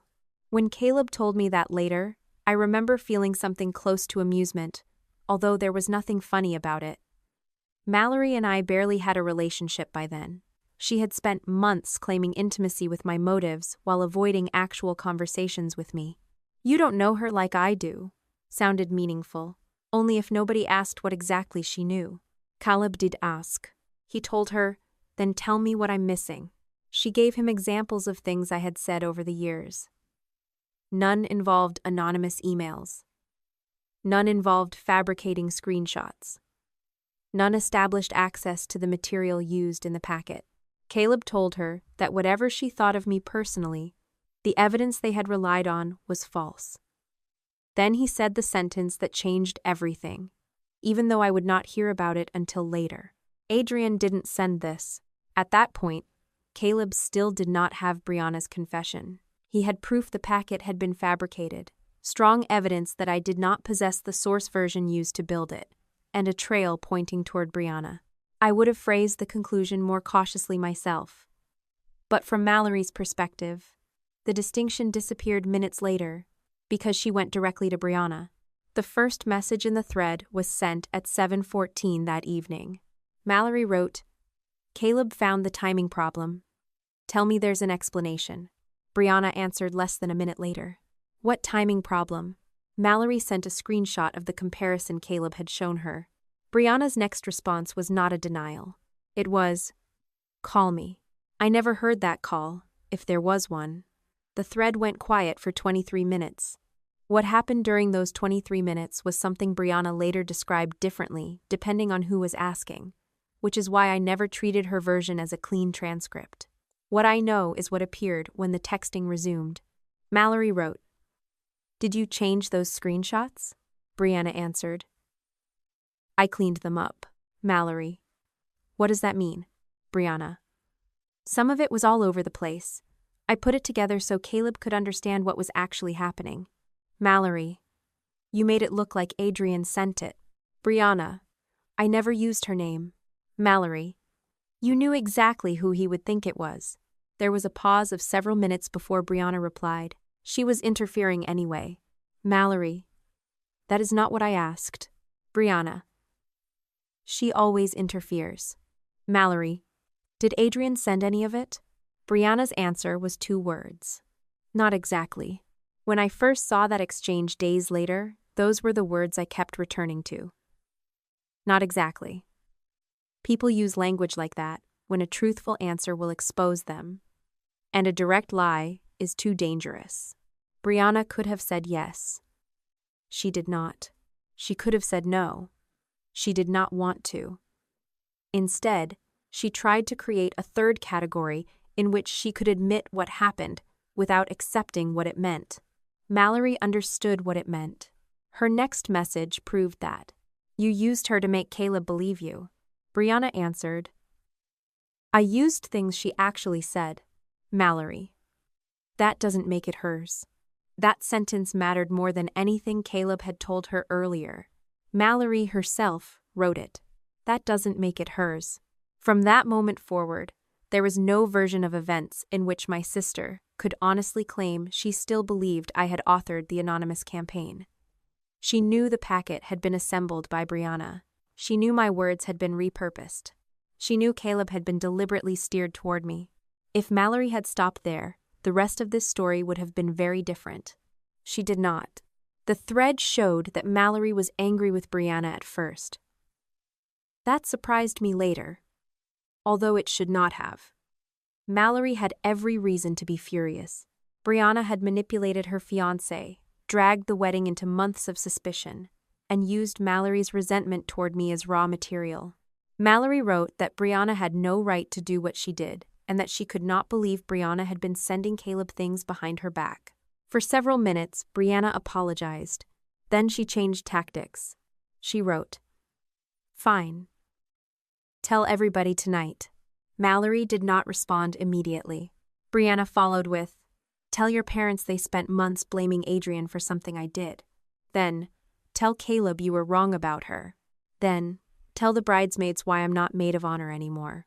Mallory, stop. Brianna, I'm serious. If you want honesty, do it, but don't pretend you don't know what happens next. Mallory, what is that supposed to mean?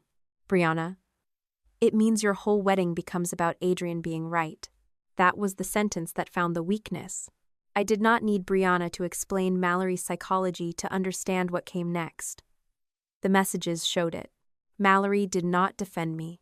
She did not say my reputation mattered more than the wedding. She did not say Caleb deserved the truth immediately. She asked, "What do you expect me to do 9 days before the wedding?" Brianna replied, "Get through the wedding, then deal with it." Mallory, Caleb knows already. Brianna, Caleb knows the packet was wrong. He doesn't know every detail. Mallory, he thinks you did it. Brianna, then let him think I overstepped. I'll take that. But if you blow this up now, every conversation for the next 9 days is going to be about Adrian. I read that exchange more than once when I finally had it. What struck me was not that Brianna understood Mallory. It was how quickly Mallory allowed the subject to move from what Brianna had done to who would receive attention if the truth came out. Not whether I had been damaged. Not whether Caleb had been lied to. Not whether our parents had repeated something false. Whose story would become central. That was the point where the problem stopped being Brianna alone. Mallory wrote, "Delete the old versions." Brianna, "What?" Mallory, "The drafts. Whatever you used, delete them." Brianna, "Why?" Mallory, "Because I don't need this getting bigger." There was that phrase again. Getting bigger. My mother used it. My father had his own version. They all meant the same thing. The original harm was manageable as long as I was the one carrying it. The moment correcting it required discomfort from anyone else. Suddenly, the problem was becoming too large. Brianna wrote, "And Adrian?" Mallory replied, "She doesn't need to know before the wedding." That was the first line that made me put the phone down when I eventually saw it. Not because I had expected Mallory to run to me with an apology. I had not.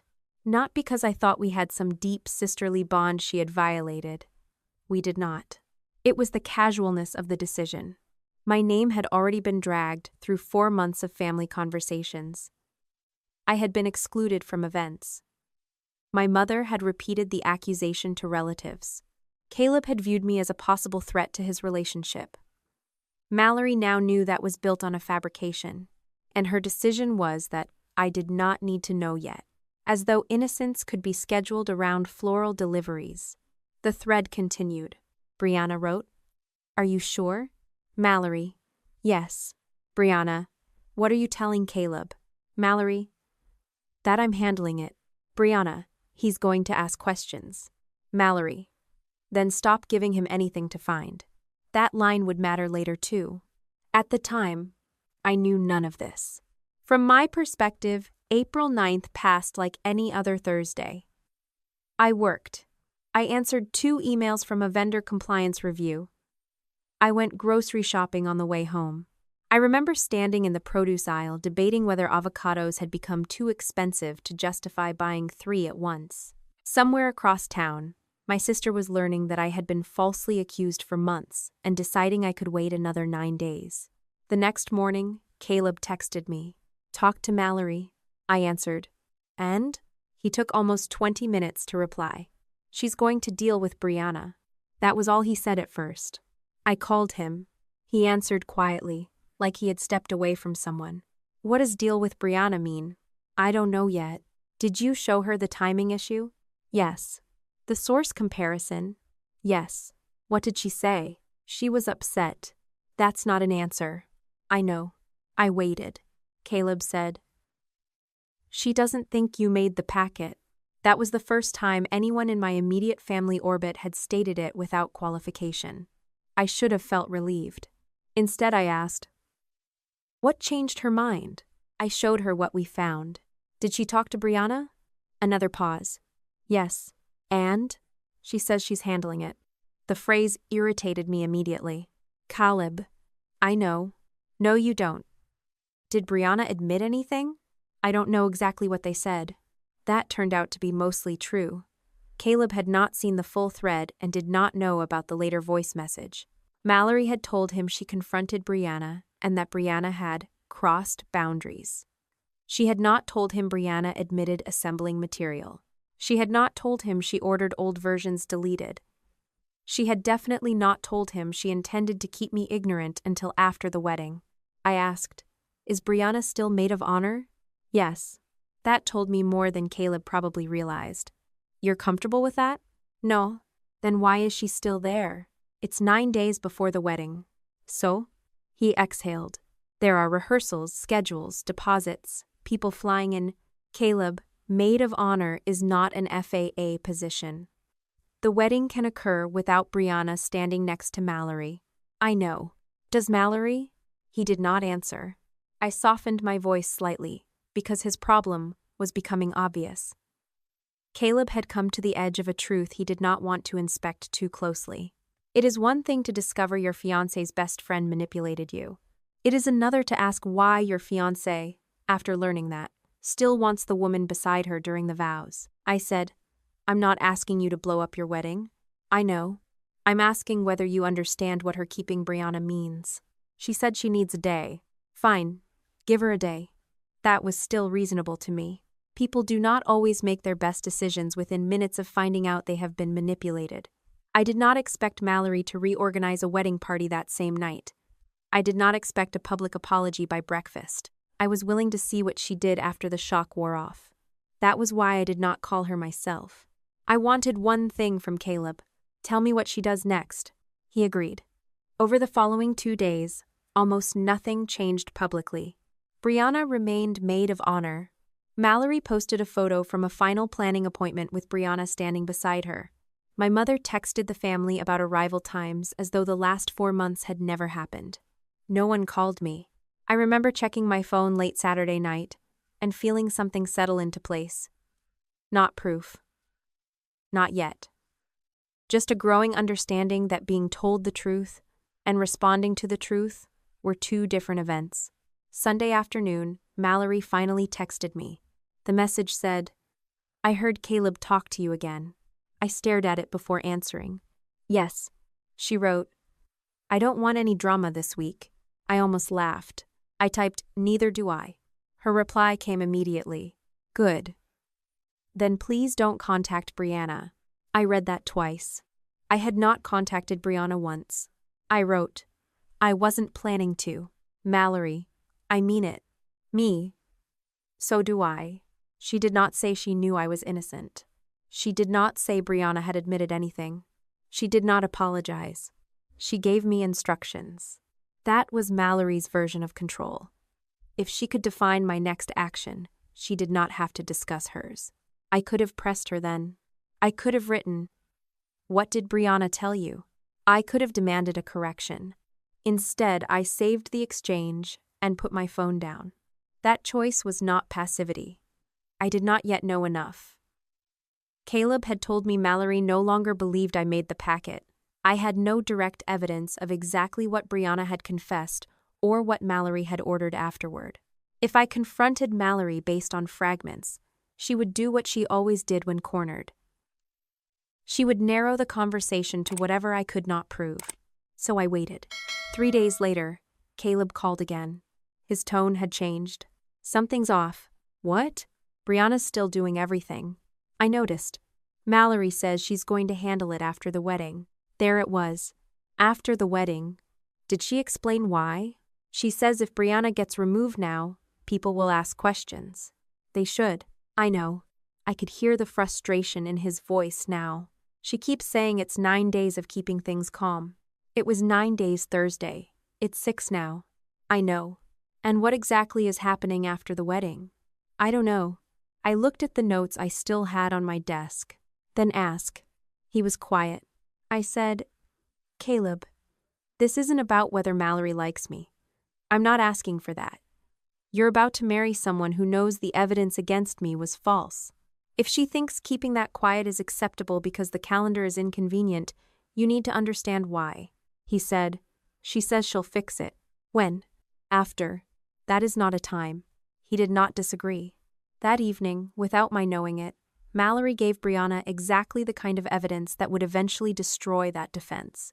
I learned about the voice message later because Brianna saved it. The text thread showed that Brianna had asked Mallory whether she was sure Caleb would stop asking questions. Mallory did not type her response. She held down the microphone button and sent a voice message. When I eventually heard it, Mallory sounded tired and irritated, not frightened. That detail mattered to me because there was no panic in her voice, no confusion, no uncertainty about what Brianna had done. She said, "I know Adrian didn't send it. I know, but I am not blowing up my wedding over this now. Delete the old versions, stop doing anything else, and let me get through next week. After the wedding, I'll deal with everybody." The message lasted less than half a minute. That was all. Less than half a minute to turn 4 months of damage into something she believed could wait. Brianna did not delete the message. She kept it. I would later understand why. By then, Brianna had already realized something Mallory had not. If the truth ever came out, my sister would need someone to blame. Brianna had created the lie. But she was not stupid enough to trust Mallory with the ending.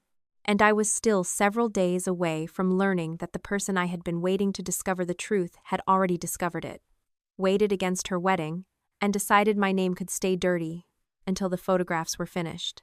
By Friday morning, I had been told 2 things that should have changed the atmosphere around the wedding. First, Caleb no longer believed I had created the anonymous packet.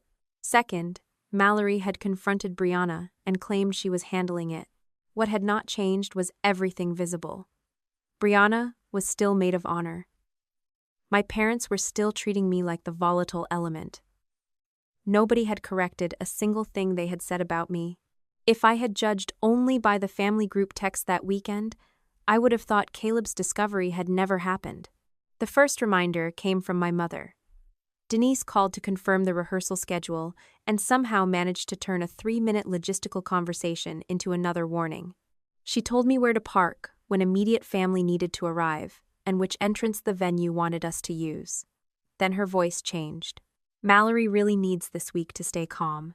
I stood at my kitchen counter with the phone against my ear and looked at the calendar. "I'm not sure what you think I'm doing that's preventing calm," she said. "I'm not accusing you of anything." That almost made me laugh. That would be a refreshing change. She ignored it. "There are only a few days left. Whatever issues you and Mallory have, they can wait. I asked her whether she had given Mallory the same instruction. Silence. Then she said, "Mallory is the bride." I answered, "That's a role, Mom. It's not diplomatic immunity." She sighed like I had proven her point. "Why does everything have to become an argument with you?" "It doesn't. You called me to warn me about behavior I'm not doing. I'm trying to keep everyone comfortable." "Everyone?" I asked. She did not answer that either. I had noticed that by then. Whenever my parents used a word like everyone, what they usually meant was Mallory, and sometimes themselves. My comfort rarely made the list because I had developed the unfortunate habit of remaining functional when uncomfortable. In our family, competence was treated like consent. The following day, I learned that one more pre-wedding dinner had happened without me. I had not been formally invited, so technically nothing had been taken away. That was how these things worked. There was always enough ambiguity to make complaining look childish. My Aunt Susan mentioned the dinner while texting me about something unrelated. She asked whether I had enjoyed the restaurant. I said I had not been there. 3 dots appeared, disappeared, then appeared again. Finally, she wrote, "I thought all immediate family was going." I asked who told her that. She answered, "Your mom, I think." Then she immediately followed with, "Maybe I misunderstood." Mistake. Misunderstanding. Maybe. The language had become predictable. I called my mother. "Was there a family dinner last night?" She hesitated. "It wasn't really a family dinner." "What was it?" "Just a few people." Aunt Susan thought immediate family was invited. It was informal. "Was Mallory there?" "Yes." "Dad?" "Yes." "You?" "Yes." "Brianna?" Another pause. "Yes." I leaned against the counter. "Then I'm comfortable calling it something I wasn't invited to. You don't have to rename it." Mallory didn't want tension. There it was. I said, "You keep protecting her from tension by creating it somewhere I'm expected not to mention. Adrienne, please." "No, I'm not asking to be invited retroactively. I'm asking you to stop pretending these choices happen by weather." She told me the dinner had been planned quickly and that I was making too much of it. I said I was not making anything of it. I was simply noticing. She said, "Sometimes I think you like collecting evidence against people." That comment stopped me for a second because she had no idea how literal it had become. Then I said, "Sometimes I think people say that when they don't like having their decisions remembered." I ended the call before she could turn it into another lesson about my tone. That afternoon, a cousin named Megan sent me a message that made the larger problem impossible to ignore. She had heard through the family that I had tried to warn Caleb before the wedding. Her wording was almost identical to what another relative had said in January. She was not accusing me. She was actually trying to be kind. She wrote that she hoped Mallory and I could work things out and that family problems sometimes get exaggerated under wedding stress. I called her instead of texting back. "Megan, who told you I warned Caleb?" She went quiet. "I'm not asking to start something," I said. "I'm asking because I never warned him." I don't know. I just heard there had been messages." "From whom?" She hesitated long enough that I knew she was deciding how much trouble honesty would create. "Your mom mentioned something after Christmas. And I think Mallory said you had been contacting him." "After Christmas?" "I'm pretty sure." That mattered because it told me the rumor had circulated well before Mallory learned the truth. It did not prove she had spread anything new after Caleb confronted her. I was careful about that even when I was angry. The fact that someone repeated an old accusation this week did not mean Mallory had repeated it this week. What it did prove was that the story still existed, uncorrected, after she knew it was false. I asked Megan exactly what she remembered. She said Mallory had described me as trying to interfere, and Denise had said there had been concerns about Adrienne contacting Caleb privately. Megan apologized for bringing it up. "You don't owe me an apology for telling me what you heard," I said. "I needed to know." After we hung up, I wrote her name on a short list. Not a list of everyone who might have heard the rumor. I had no way to know that. A list of people who had personally identified the source to me. That distinction mattered later. By Sunday evening, I was seriously considering not going to the wedding. Not because I was devastated over missing Mallory's big day. That would have required a relationship we did not have. I was considering skipping because I had reached the point where showing up felt like participating in a performance I no longer respected. Mallory wanted the visual of an intact family, while keeping me far enough away that nobody had to deal with the fact that the accusation against me had collapsed. My parents wanted me present because my absence would create questions.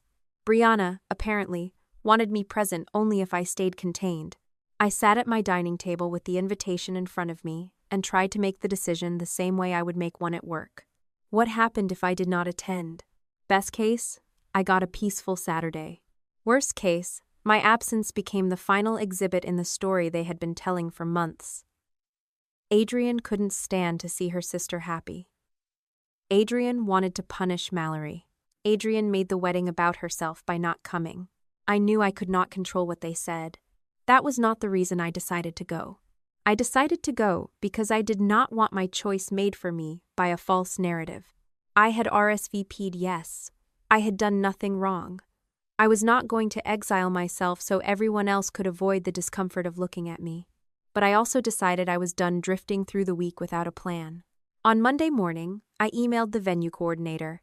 Her name was Emily Parker. I had met her once during a final family walkthrough because Mallory had included me before the accusations had fully pushed me out of planning. I kept the email simple.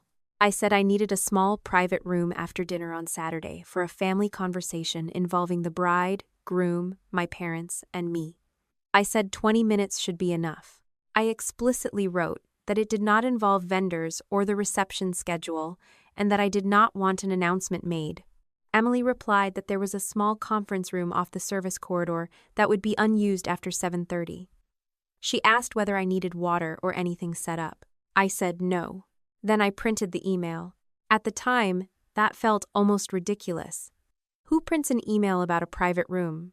I did because by then I had become tired of people rewriting intention after the fact. If Mallory later claimed I had arrived planning some public confrontation, I wanted one simple piece of paper, showing that before the wedding I had arranged the opposite. The email did not prove what was in my head. It proved what I had prepared to do.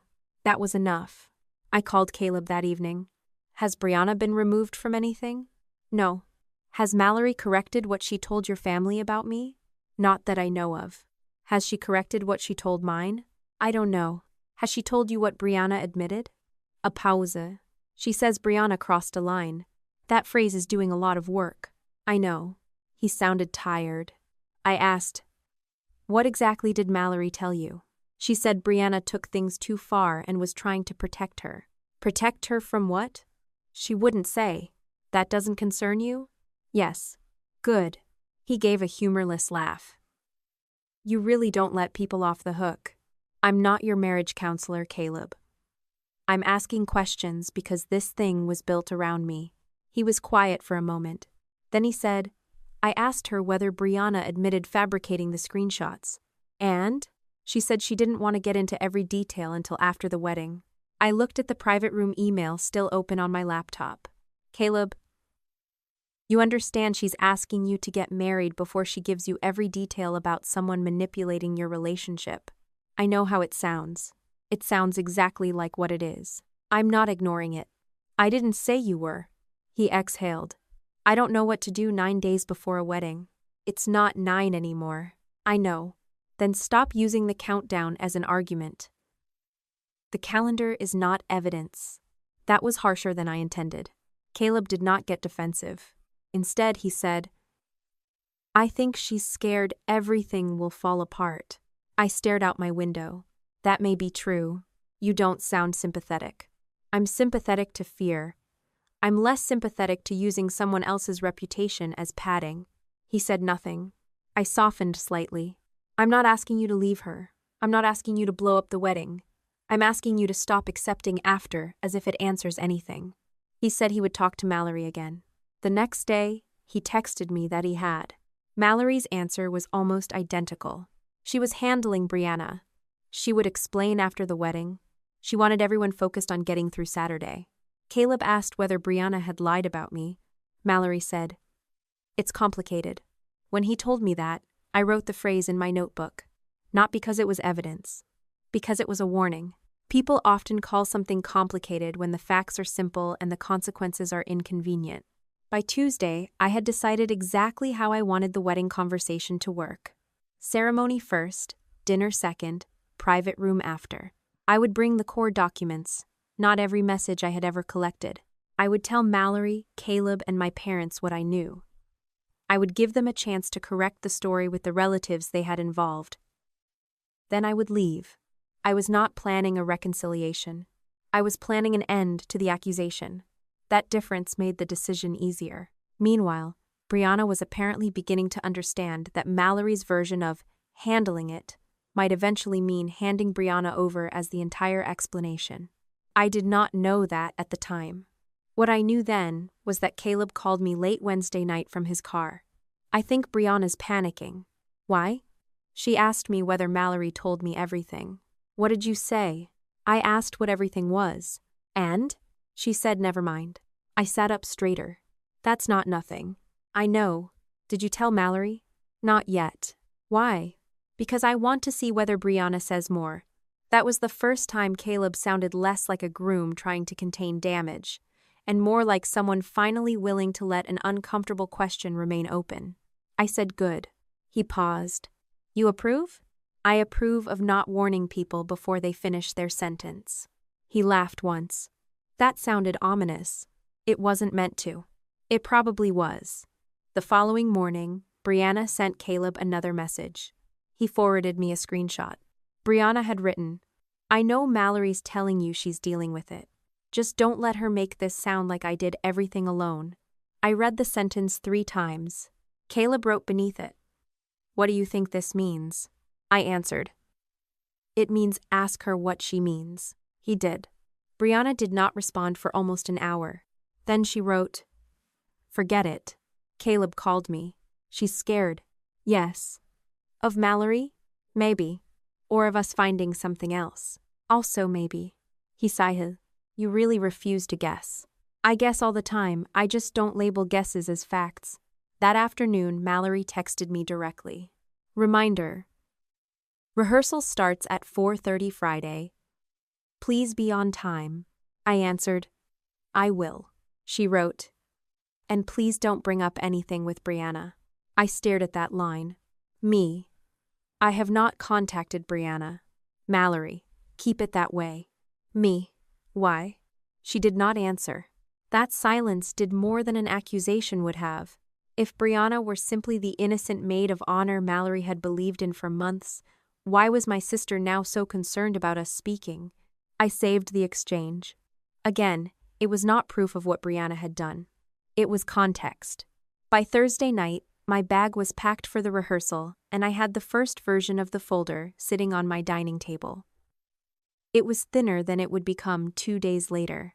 At that point, it contained the original email printout, the timing comparison, the source version comparison, the Brianna document links, the private room confirmation, and my short list of directly sourced relatives. I still did not have the one thing that would change the moral shape of the story. Proof that Mallory herself knew exactly what Brianna had done. I knew Caleb believed Mallory no longer thought I was responsible. I knew Mallory was refusing to correct the accusation before the wedding. I knew Brianna had started sending nervous messages suggesting Mallory might blame her. But I did not yet have Mallory's own words. That changed because Brianna made the same decision every frightened accomplice eventually has to make. She protected herself. Just after 10 that night, Caleb sent me a screenshot of a new message from her. Brianna had written, If she tries to put all of this on me later, listen to this first. Under the text was an audio file. Caleb called before I could answer. His voice was low and tight. She sent me a voice message from Mallory. I looked at the folder on my table. What does Mallory say? Caleb did not answer immediately. When he finally spoke, he said, You need to hear it yourself. Caleb sent the audio file to me at 10:11 on Thursday night, 2 days before the wedding. I remember the time because I stared at the message for almost a full minute before pressing play. There was nothing technically dramatic about the file. No hidden recording, no muffled voices through a wall, no secret video. Mallory had recorded it herself and sent it directly to Brianna. Brianna had simply kept it. That detail mattered because there was no question about who was speaking or whether the words had been taken out of context. I knew my sister's voice. I knew the flat-clipped tone she used when she was irritated and trying to sound in control. The message lasted less than 30 seconds. I know Adrian didn't send it. I know. But I'm not blowing up my wedding over this now. Delete the old versions, stop doing anything else, and let me get through next week. After the wedding, I'll deal with everybody. I listened once. Then again. The second time, I paid attention to the wording, instead of the fact that it existed. I know Adrian didn't send it. There was no uncertainty. No, maybe. No, she probably didn't. No, I'm starting to think we were wrong. She knew. The sentence that followed was worse. I am not blowing up my wedding over this now. As if the thing threatening the wedding were not the fabrication, the lie, or the person who created it. The threat, in Mallory's mind, was the truth becoming inconvenient before she finished being celebrated. I set the phone down on my dining table and stared at the dark screen. For months, I had been careful not to turn my suspicion into certainty too early. I had made myself distinguish between access and authorship, motive and evidence, resemblance and proof. I had corrected Caleb when he wanted to call something definitive before it was. I had even forced myself to abandon the theory that Mallory had created the anonymous campaign because the evidence did not support it. Now my sister had done the opposite. She had reached certainty and decided certainty changed nothing. I had always known Mallory could be selfish. That was not a revelation. She liked attention. She liked people rearranging plans around her. She treated discomfort as if it were an emergency and expected the rest of us to adjust until she felt better. None of that made her uniquely monstrous. Plenty of people move through families that way because their families teach them it works. What I had not known was that Mallory could look directly at proof that I had been falsely accused and decide my name was expendable until after her wedding photographs were finished. That distinction did something to me. It did not break my heart. I was not mourning some idealized sisterhood we had lost. It made me angry in a colder way. I picked up the phone and called Caleb. He answered immediately. "You heard it?" "Yes." He was silent. I asked, "When did Brianna send this to you?" "About 20 minutes ago." "And when did Mallory send it to Brianna?" "I don't know exactly." "Can Brianna forward the original thread, not another screen recording?" "I already asked." "Good." Caleb exhaled. "I'm sorry." "For what?" "All of it." "That's broad." "For believing it. For letting this sit. For thinking Mallory was handling it." I leaned back in my chair. "You're responsible for your part." "I know." "Then deal with your part." He paused. "What does that mean?" "It means stop apologizing to me in general terms and decide what this means for you specifically." He was quiet long enough that I knew he understood. This was no longer just about whether Brianna had framed me. Caleb was 2 days away from marrying someone who had deliberately allowed him to continue believing a manufactured accusation because correcting it threatened the emotional atmosphere of her wedding week. That was his problem now. I had my own. "Did Brianna say why she sent it tonight?" I asked. She said Mallory was starting to make it sound like everything was Brianna's fault. It was Brianna's fault. The fabrication was, yes. She thinks Mallory's going to say she had no idea. That sounds plausible. I asked Brianna whether Mallory knew before tonight. "And," she said, "ask her." I looked at the voice file again. "She doesn't need to tell us anymore." "No? Get the original if she'll send it." "I will. And keep the message she sent with it." "Already did." For the first time in months, Caleb sounded like he had stopped waiting for the situation to become easier on its own. We ended the call.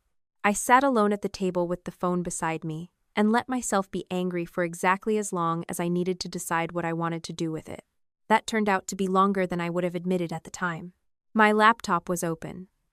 The folder I had already started building was beside it. I pulled up my email and began a new message. I added my parents, then Aunt Susan, then Megan, then Lauren, then 2 cousins who had repeated versions of the accusation. I kept adding names. The subject line was simple. For the record, I attached the timing comparison. Then the source version comparison. Then the Brianna document links. Then the messages showing Mallory had ordered old versions deleted. Then the voice file. I kept going.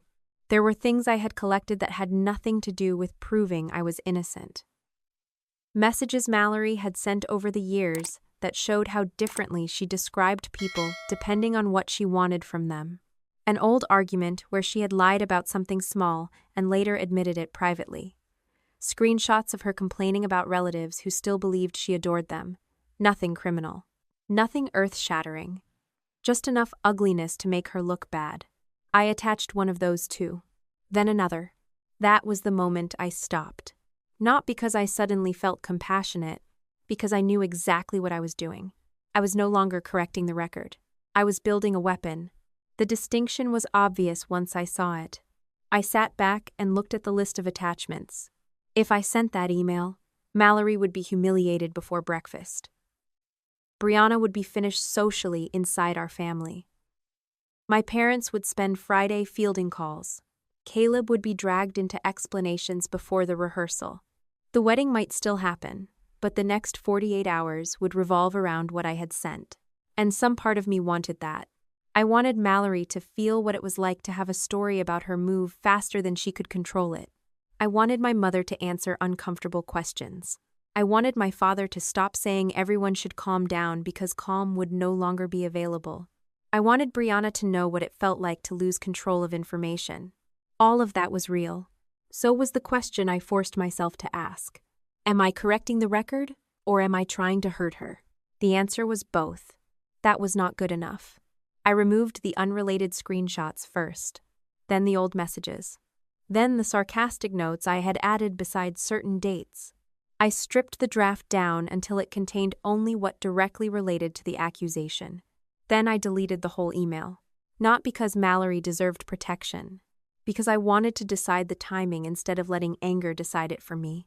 I got up, made coffee I did not need at 11 at night, and rebuilt the folder from the beginning.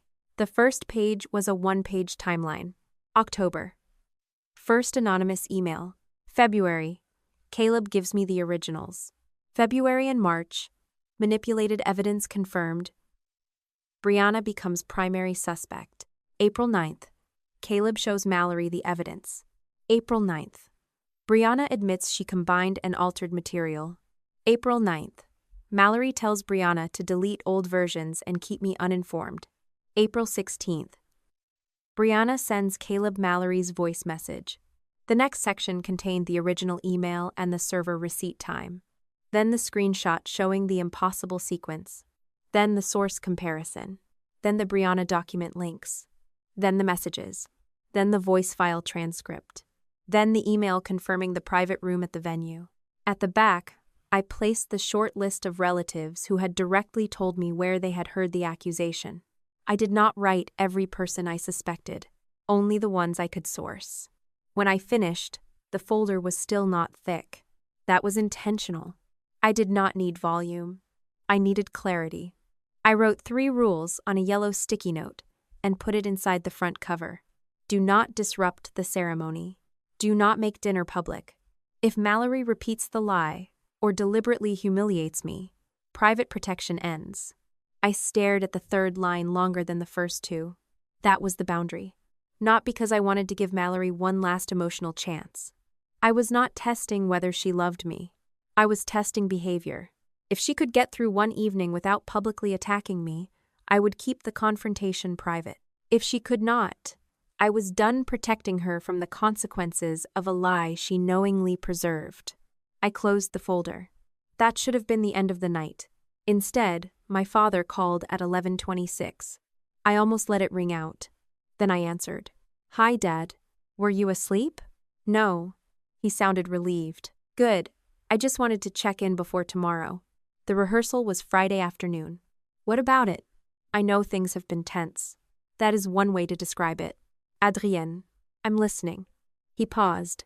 Then he said, Whatever's going on, don't make tomorrow about you. I looked down at the folder in front of me. For several seconds, I said nothing. Dad filled the silence. Mallory has been stressed for months. This wedding means a lot to her. If there's something that needs to be discussed, It can wait until after. That was almost impressive. He did not know about the voice message. He did not know about the private room. He did not know that I had already made the exact decision he was lecturing me toward. Yet somehow I was still the person who needed the warning. I said, "I'm not the one you need to say that to." He sighed.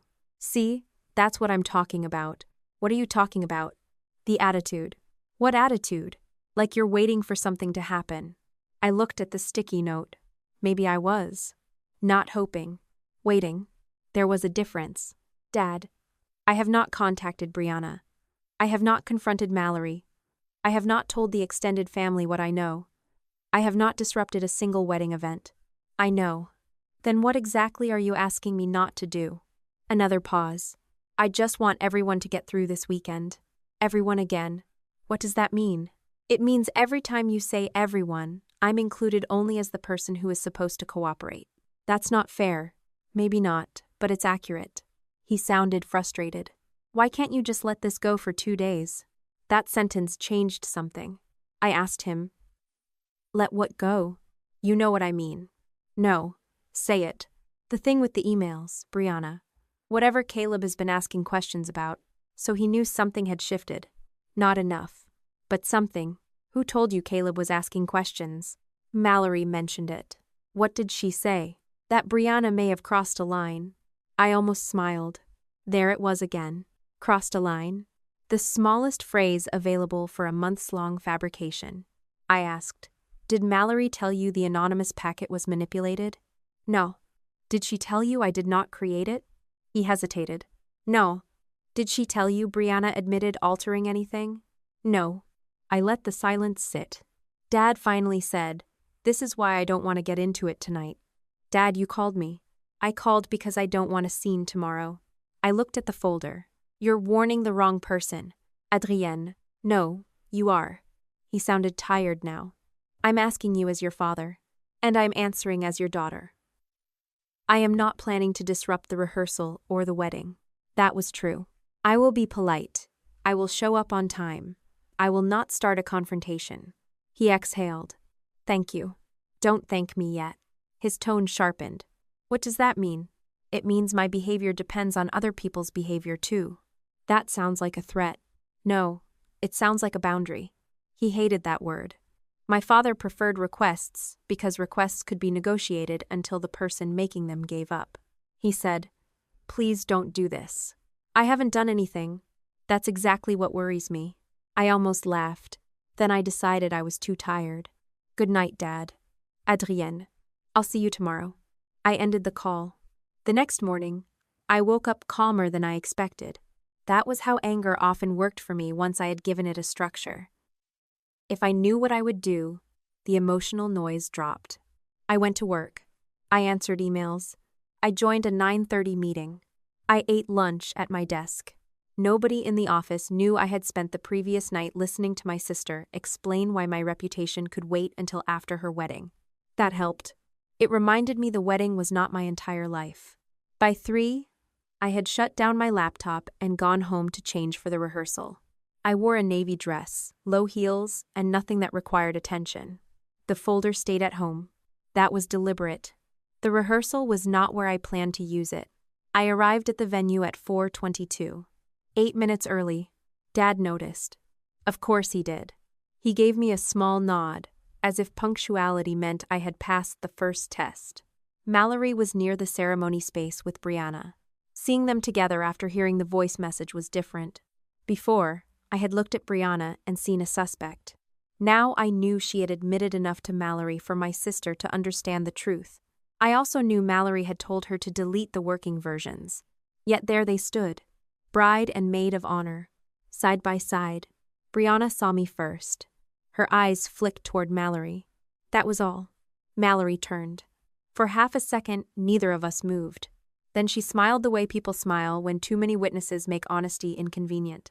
You made it. I said I would. She glanced at my hands. No bag. No folder. I noticed the relief.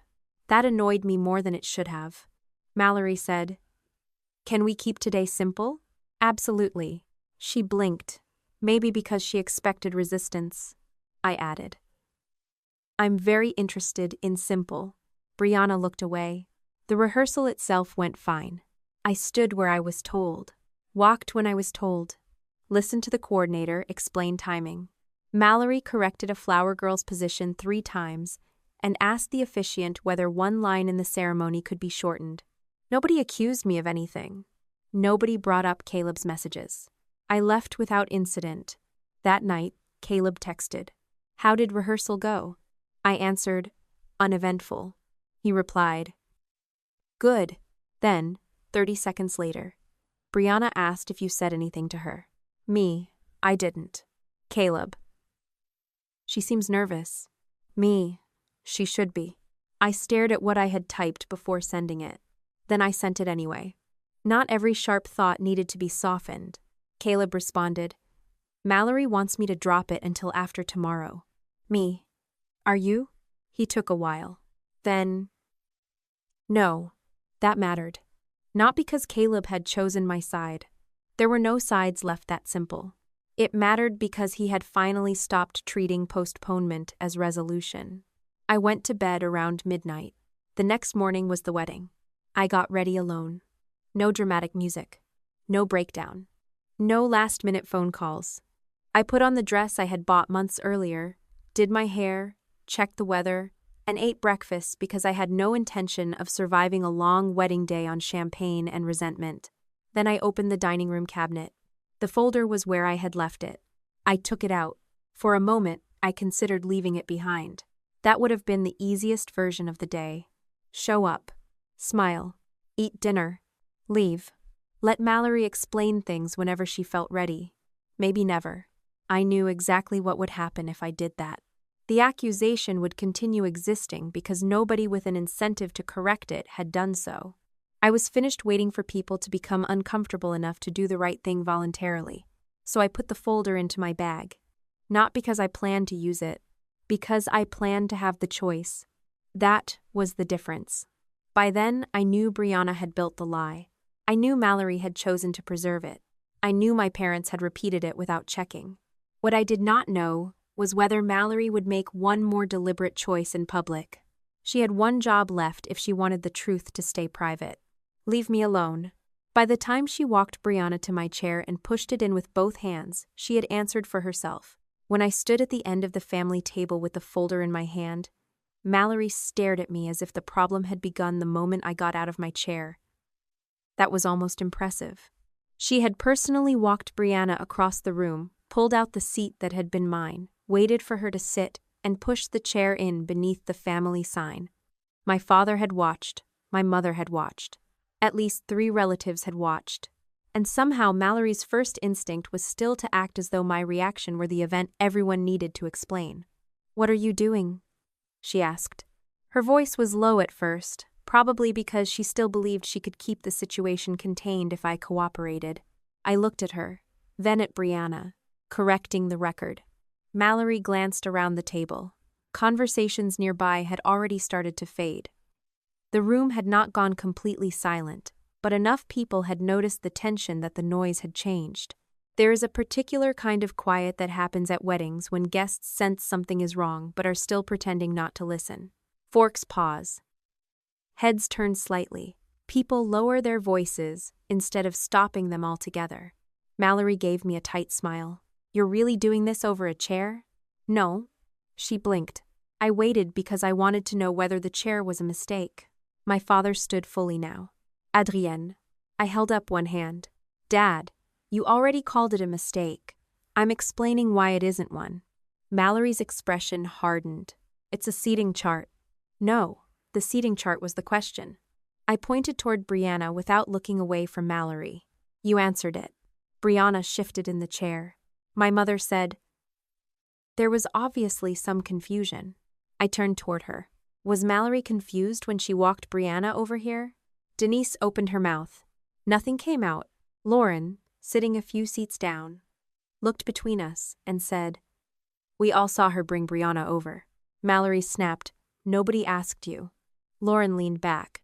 I'm just saying what happened. That sentence mattered more than Mallory understood. For 6 months, my family had survived on interpretation. What I sounded like, what Mallory felt, what Brianna meant, what my parents assumed. The chair was different. It had witnesses. Mallory looked toward my father as if he might restore the old order. He said, "This does not need to become a public scene." I almost smiled. It wasn't going to. I opened the folder. That changed the air immediately. Brianna's face tightened. Mallory's eyes dropped to the pages. I pulled out the printed email from the venue coordinator first, not because it was my strongest evidence, but because I wanted to establish one thing before anyone accused me of arriving with a performance planned. I booked a private room for after dinner. Mallory frowned. "What?" I placed the email in front of my father. 2 days ago, small room, 5 people. Mallory, Caleb, Mom, Dad, and me. No microphone, no announcement, no audience. Denise picked up the page. I continued.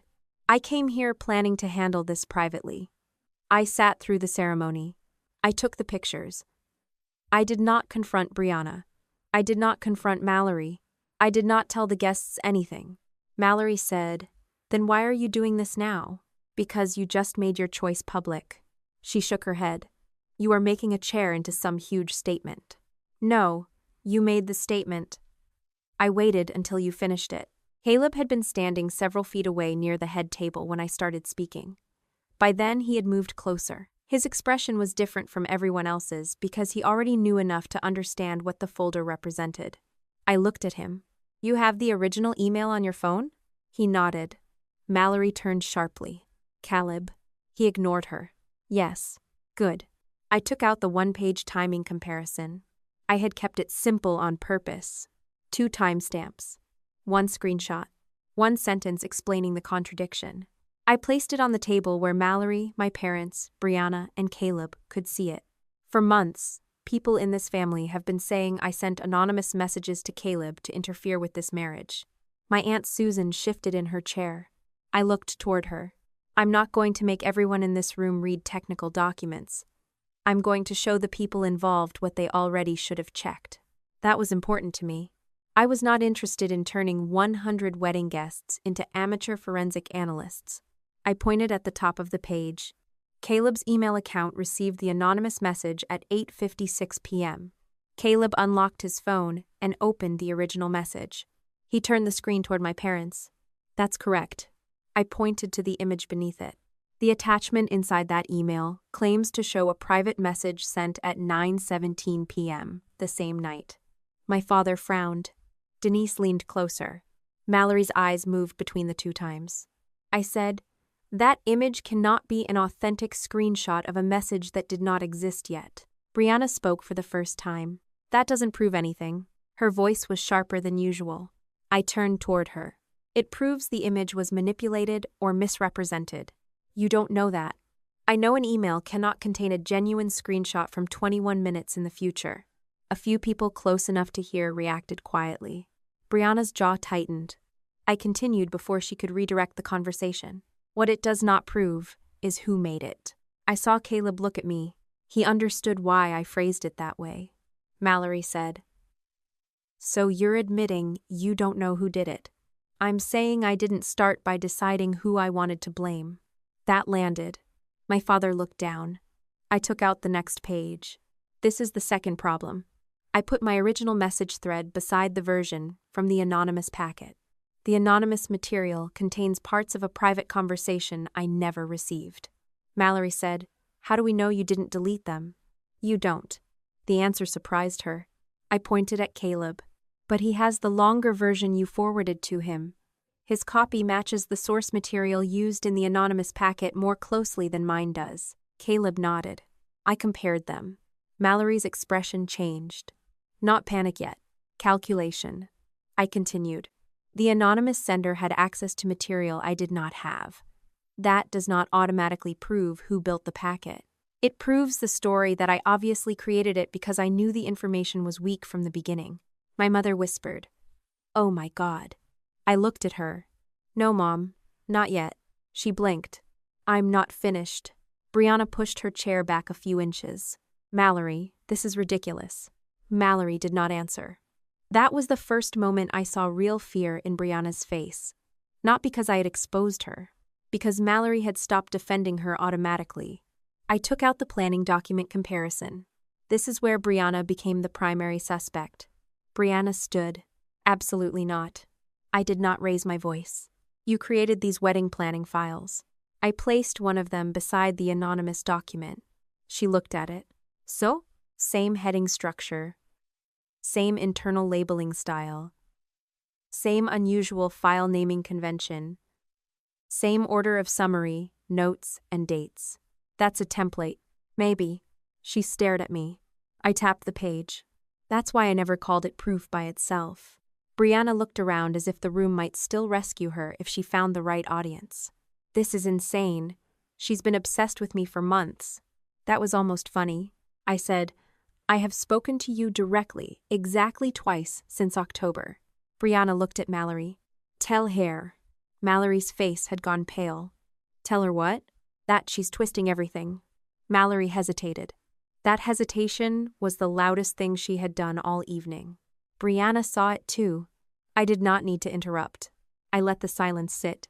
Then I took out the language pattern page. This part is weaker and I'm saying that openly. Brianna laughed bitterly. How generous. You use the phrase, tell it straight. Constantly.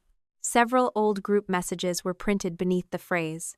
The anonymous packet used variations of it multiple times. I said, again, not proof. People borrow language. Families repeat phrases. Friends influence each other. Brianna crossed her arms. So you have nothing? No, I had enough to know who to ask. I looked at Caleb. And that's what we did. Mallory said, What do you mean? Caleb's face tightened. She knew exactly what I meant. That made the question worse. I turned to Brianna. 9 days ago, Mallory asked you whether you changed the screenshots. Brianna went still. Mallory said, Adrian. I ignored her. Brianna said, You weren't there. No. That was an important correction, and I made it immediately. I wasn't there. I know what was preserved in writing. Brianna's eyes flicked toward Mallory. I opened the printed message thread. Mallory said, Where did you get that? I looked at her. Interesting question. Where? Not from you. Her face tightened. I read only enough to identify the exchange. Mallory asked, Did you change those screenshots? Brianna answered, I cleaned them up. Brianna interrupted. That is not what that meant. Then explain what it meant. She opened her mouth. Nothing. I continued. Mallory asked whether I sent any of the material. Brianna looked down. I did not need to read the answer dramatically. I simply said it. You answered, Not exactly. A murmur moved through the nearest tables. Brianna snapped. Because she had said those things. I nodded. She had said some things. I pointed to myself. I had said Mallory rewrote events. I had disagreed with her. I had opinions about her choices. None of that makes a fabricated packet mine. Brianna's voice rose. You were interfering. With what? You were always making her doubt things. Mallory finally said, Brianna, stop. Brianna turned on her. No. You know what she's like. I watched Mallory carefully. This was the first moment she could have ended the lie cleanly. She could have said, Adrian didn't do it. She could have said, Brianna admitted enough. She could have said, We were wrong. Instead, she said, This is not the place. I almost laughed. Of course. For 6 months, there had never been a place. My house was too confrontational. My parents' kitchen was too emotional.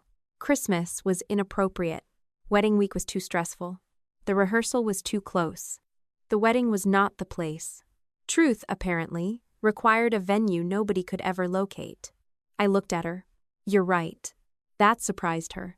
This wasn't supposed to be the place. I lifted the venue email again. I booked the place. That drew a few quiet laughs from relatives who immediately tried to hide them. Mallory's face flushed. This is humiliating. I nodded once.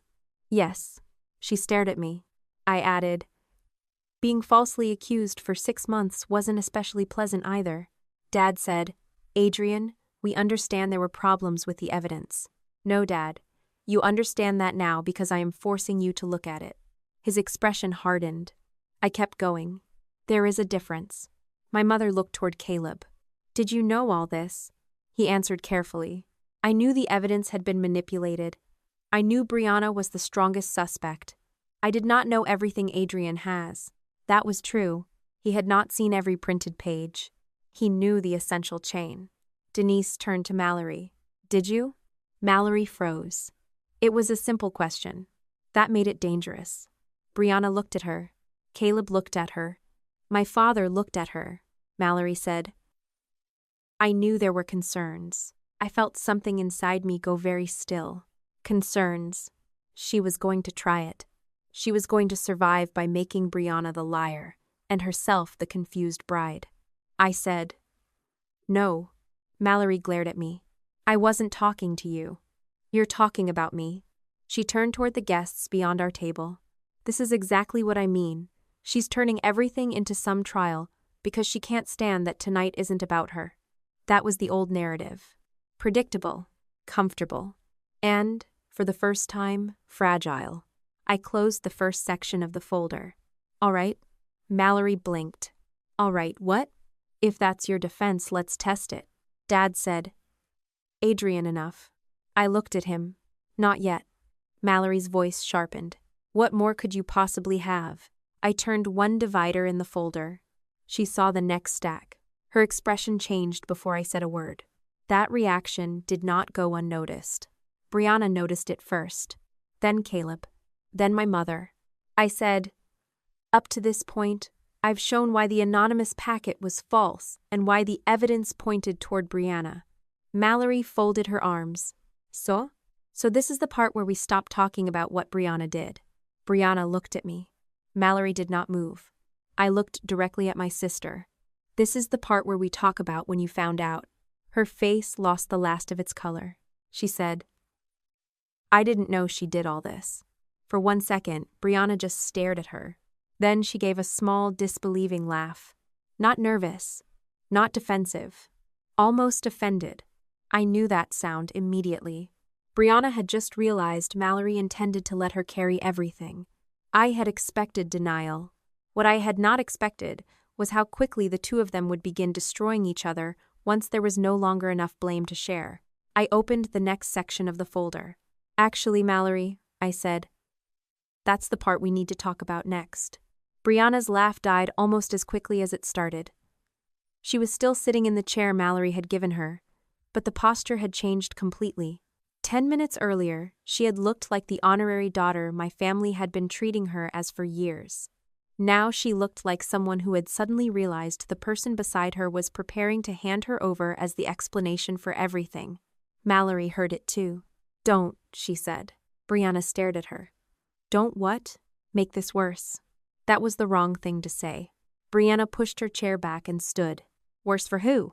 Mallory's eyes flashed toward the guests around us. Can you lower your voice?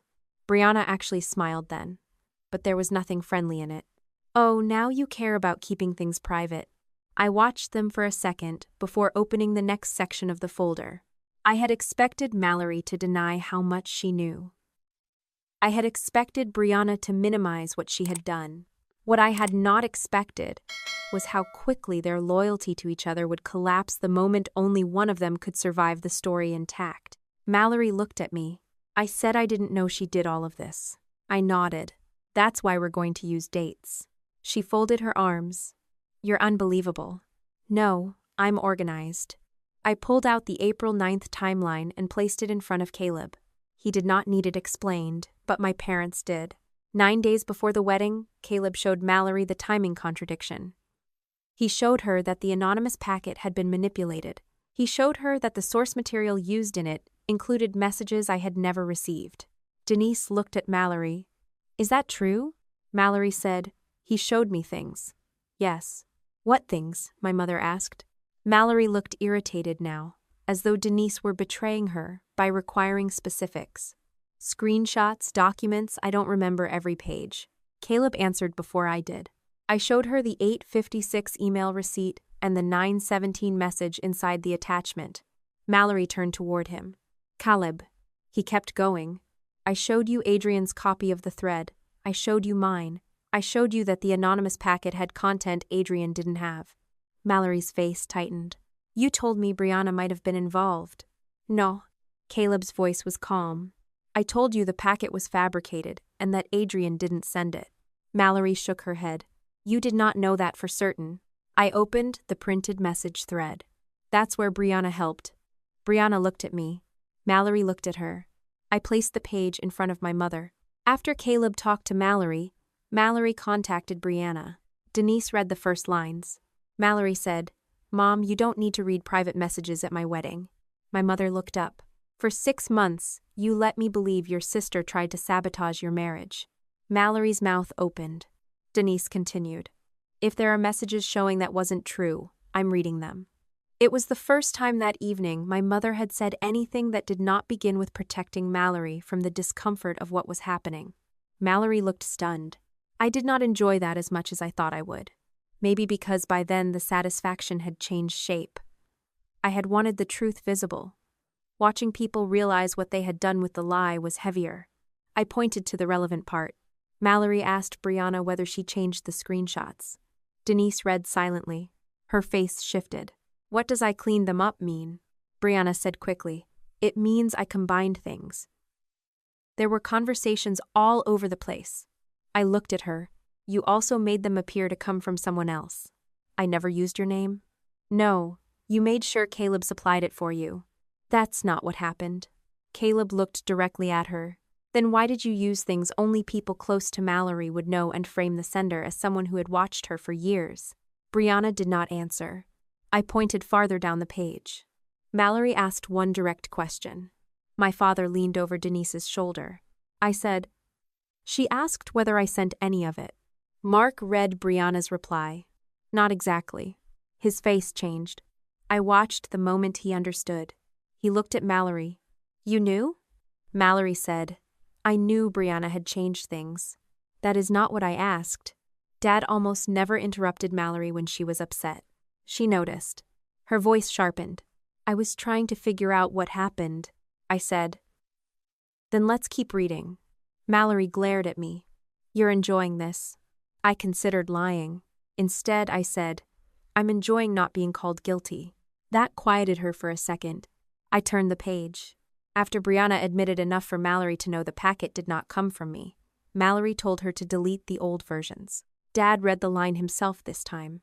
Delete the old versions. He looked up. Why? Mallory answered too quickly. Because I wanted it to stop. Brianna laughed again. Mallory snapped. What? You told me to delete them because you didn't want anyone finding them. That's the same thing. No, it isn't. Mallory stared at her. Brianna's voice rose.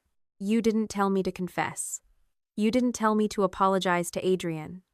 You told me to stop sending anything and delete what I used. Mallory said, because you had already done enough. Brianna crossed her arms. And because you wanted everyone quiet until after the wedding. Stop. There it is. Brianna, you were perfectly happy with me keeping quiet when it helped you. Mallory stepped toward her. I was not happy with any of this. Brianna's face hardened. You were happy enough to keep me standing next to you. That landed harder than anything I could have said. The room had gone almost completely quiet by then. Guests farther away could not see every page, but they could hear enough. More importantly, the people at the center of the accusation understood exactly what they were looking at. Mallory turned back to me. You don't know what that week was like. I almost admired the attempt. What part? Everything was already paid for. People were flying in. We had final meetings. The rehearsal. Vendor confirmations. If I had removed Brianna 9 days before the wedding, everyone would have asked why. Yes. And then this whole thing would have exploded. Yes. You say that like it was nothing. No. I say it like it was the consequence of what happened. Mallory stared at me. You always think consequences are simple because you don't care who gets hurt. That was familiar. It was also useful. I said, I cared enough not to send this folder to everyone 2 days ago. She opened her mouth. I continued, I cared enough to book a private room. I cared enough to sit through the ceremony without saying a word. You are not standing here because I couldn't wait. You're standing here because you decided my reputation could wait. Her face flushed. That's not what I said. I turned toward Brianna. Do you want to handle this part? Mallory went very still. Brianna looked at me. For a second, I could see her calculating. She still hated me. She still wanted to minimize what she had done. But there was something she wanted more now. She did not want Mallory to leave the room as the innocent bride manipulated by a toxic friend. Brianna reached for her phone. Mallory's face changed immediately. No. Brianna looked at her. You were going to let her put all of this on me. I never said that. You just told everyone you didn't know. I didn't know the full extent. You knew enough. Brianna. You knew enough. Caleb stepped closer. What are you showing us? Brianna unlocked her phone. A voice message. Mallory reached for her wrist. Brianna jerked back. Don't touch me. That was the first genuinely physical moment of the entire confrontation, and it lasted less than a second. Mallory dropped her hand. Brianna stepped away from the table. My father said, What voice message? Brianna looked at Caleb. I sent it to you. Caleb nodded slowly. Mallory stared at him. You have it? Yes. How? Brianna answered for him. Because I sent it. Mallory's face went white. That was the moment the balance changed. Until then, Mallory had still believed she could frame the story as a bride trying to survive someone else's mistake. The voice message removed that option. Caleb took out his phone. He looked at me. I nodded once. He played only the relevant portion. Mallory's own voice filled the space between us. I know Adrian didn't send it. I know, but I am not blowing up my wedding over this now. Delete the old versions, stop doing anything else, and let me get through next week. After the wedding, I'll deal with everybody. Nobody moved when it ended. For half a second, the music from another part of the reception seemed absurdly loud. Mallory looked around the table. My mother was staring at her. My father looked down. Caleb's expression had gone flat. Brianna looked almost relieved. I felt something unexpected. Not victory. Finality. There are arguments you can keep having as long as language stays flexible. Mallory had spent months surviving inside flexible language. Concern, misunderstanding, complicated, not exactly, crossed a line. After the wedding, her own voice had taken all of that away. Caleb spoke first. You knew. Mallory looked at him. I told you I was handling it. No, I did. You told me Brianna crossed a line. You did not tell me Adrian was innocent. I was going to. When? After the wedding. Why? Her eyes filled. Because look at this. She gestured toward the room. This is exactly what I was trying to avoid. Caleb stared at her. No, this is what you were postponing. That is not fair.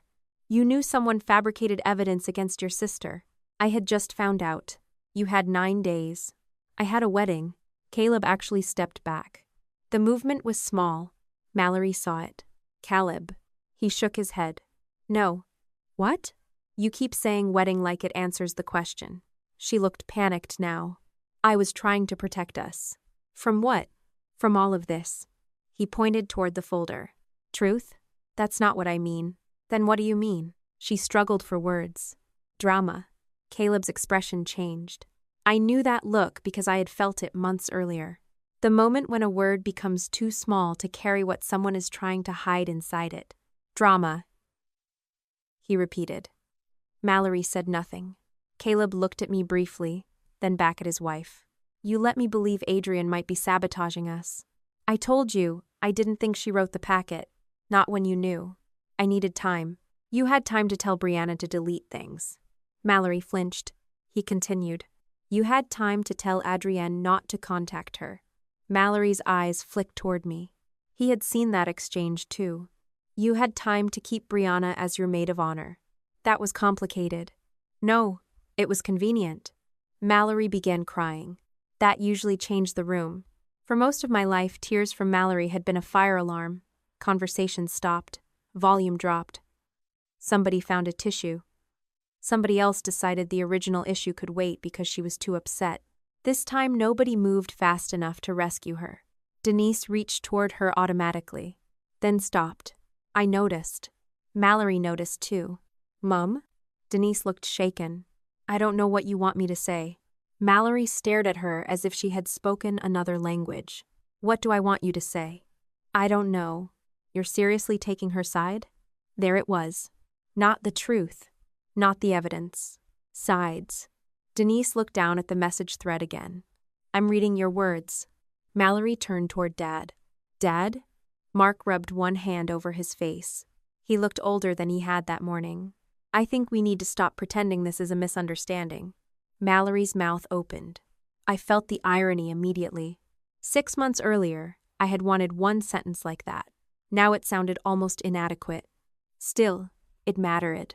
Brianna shifted beside us. Mallory looked at her, and something in her expression hardened. This is all because of you. Brianna's face went blank. Mallory continued. You started this. You sent those emails. You made the screenshots. None of this would be happening if you hadn't done that. Brianna stared at her, then nodded slowly. Okay. Mallory seemed thrown by the lack of resistance. Brianna said, Yes, I made them. The admission came so cleanly that several people reacted at once. My mother inhaled sharply. Caleb closed his eyes for a moment. I said nothing. Brianna looked at me. I took things you said and things Mallory told me.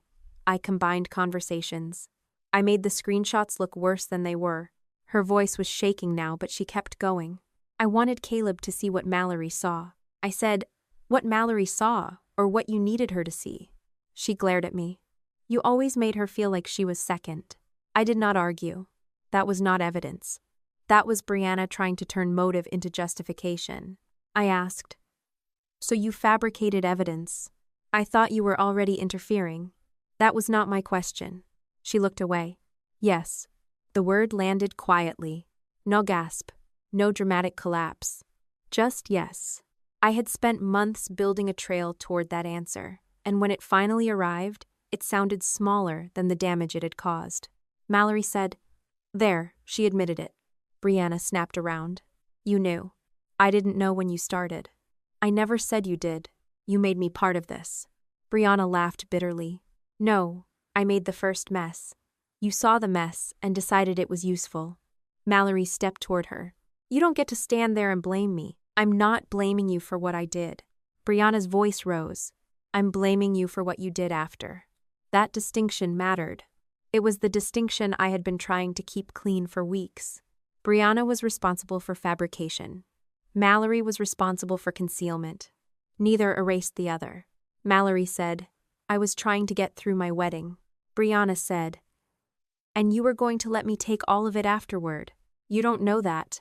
Yes, I do. How? Brianna lifted her phone.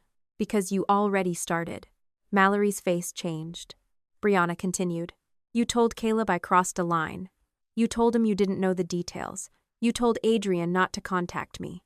You were setting it up so after the wedding you could say I went crazy and you had no idea. Mallory shook her head. That is not what I was doing. Brianna looked at Caleb. Wasn't it?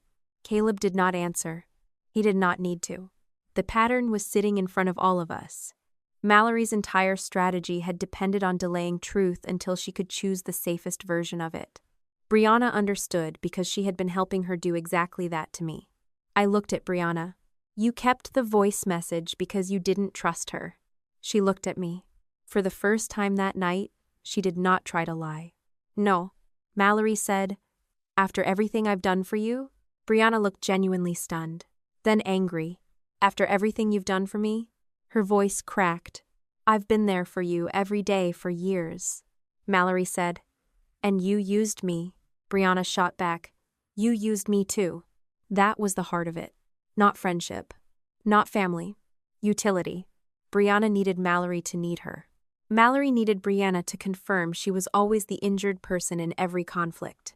I had been useful to both of them as the common enemy.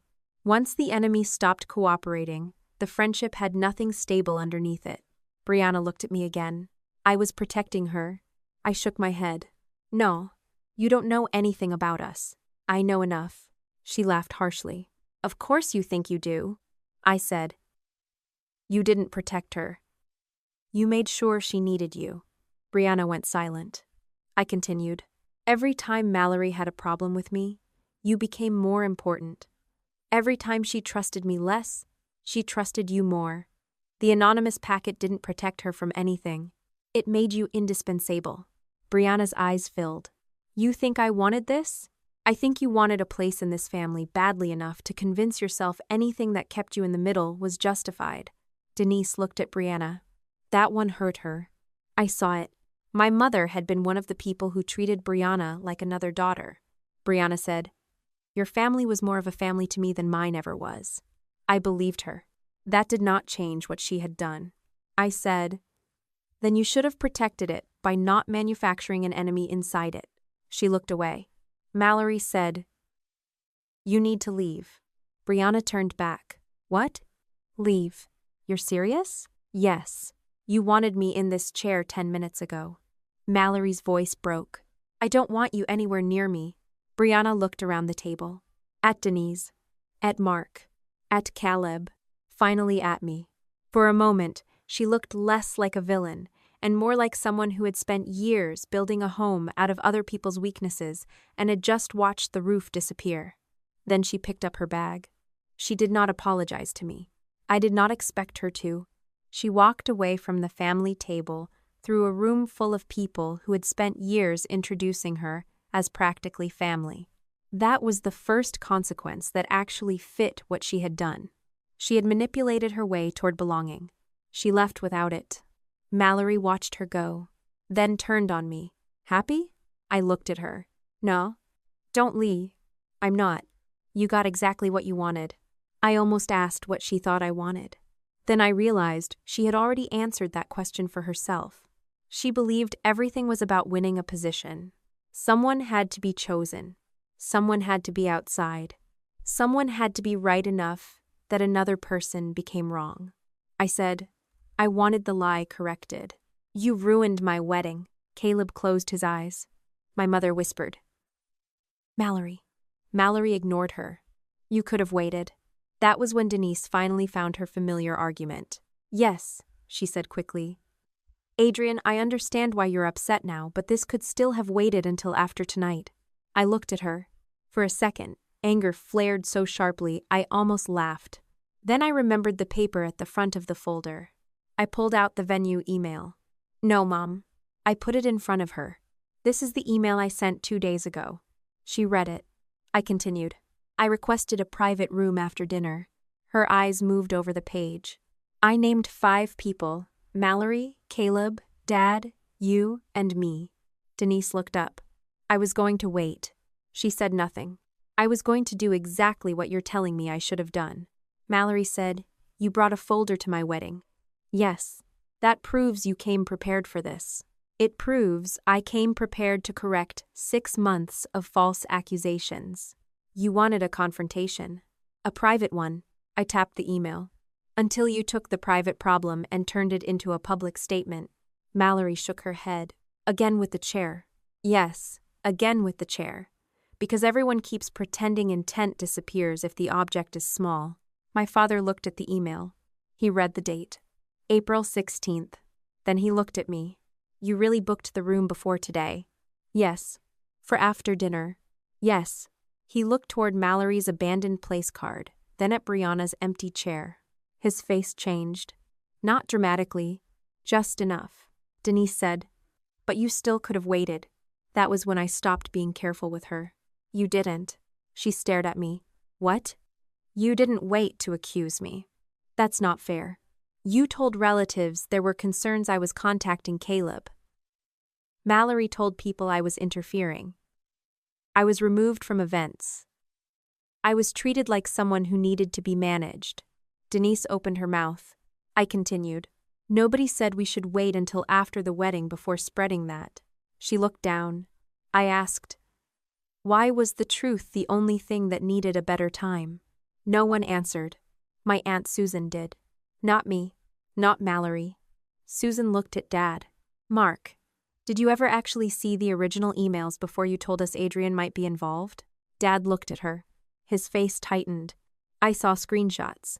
Did you verify them? No. Did you ask Adrian for her side before deciding? He looked at me. I asked. I said, You asked me to calm down. His shoulders dropped. That was the first moment he stopped defending the process. Susan said, Then why did everyone act like this was settled? Dad did not answer immediately. He looked at Mallory, then at my mother, then at me. When he finally spoke, his voice was quieter. We kept going to Adrian because she was the one who would calm down. Mallory stiffened. Dad rubbed the back of his neck. If Mallory got upset, everything got louder. If Adrian got upset, she'd leave, or she'd stop talking. He looked embarrassed. We told ourselves we were keeping the peace. I said nothing. He continued. We let Mallory set the temperature in the room. Denise whispered. Mark. He looked at her. It's true. Mallory stared at him.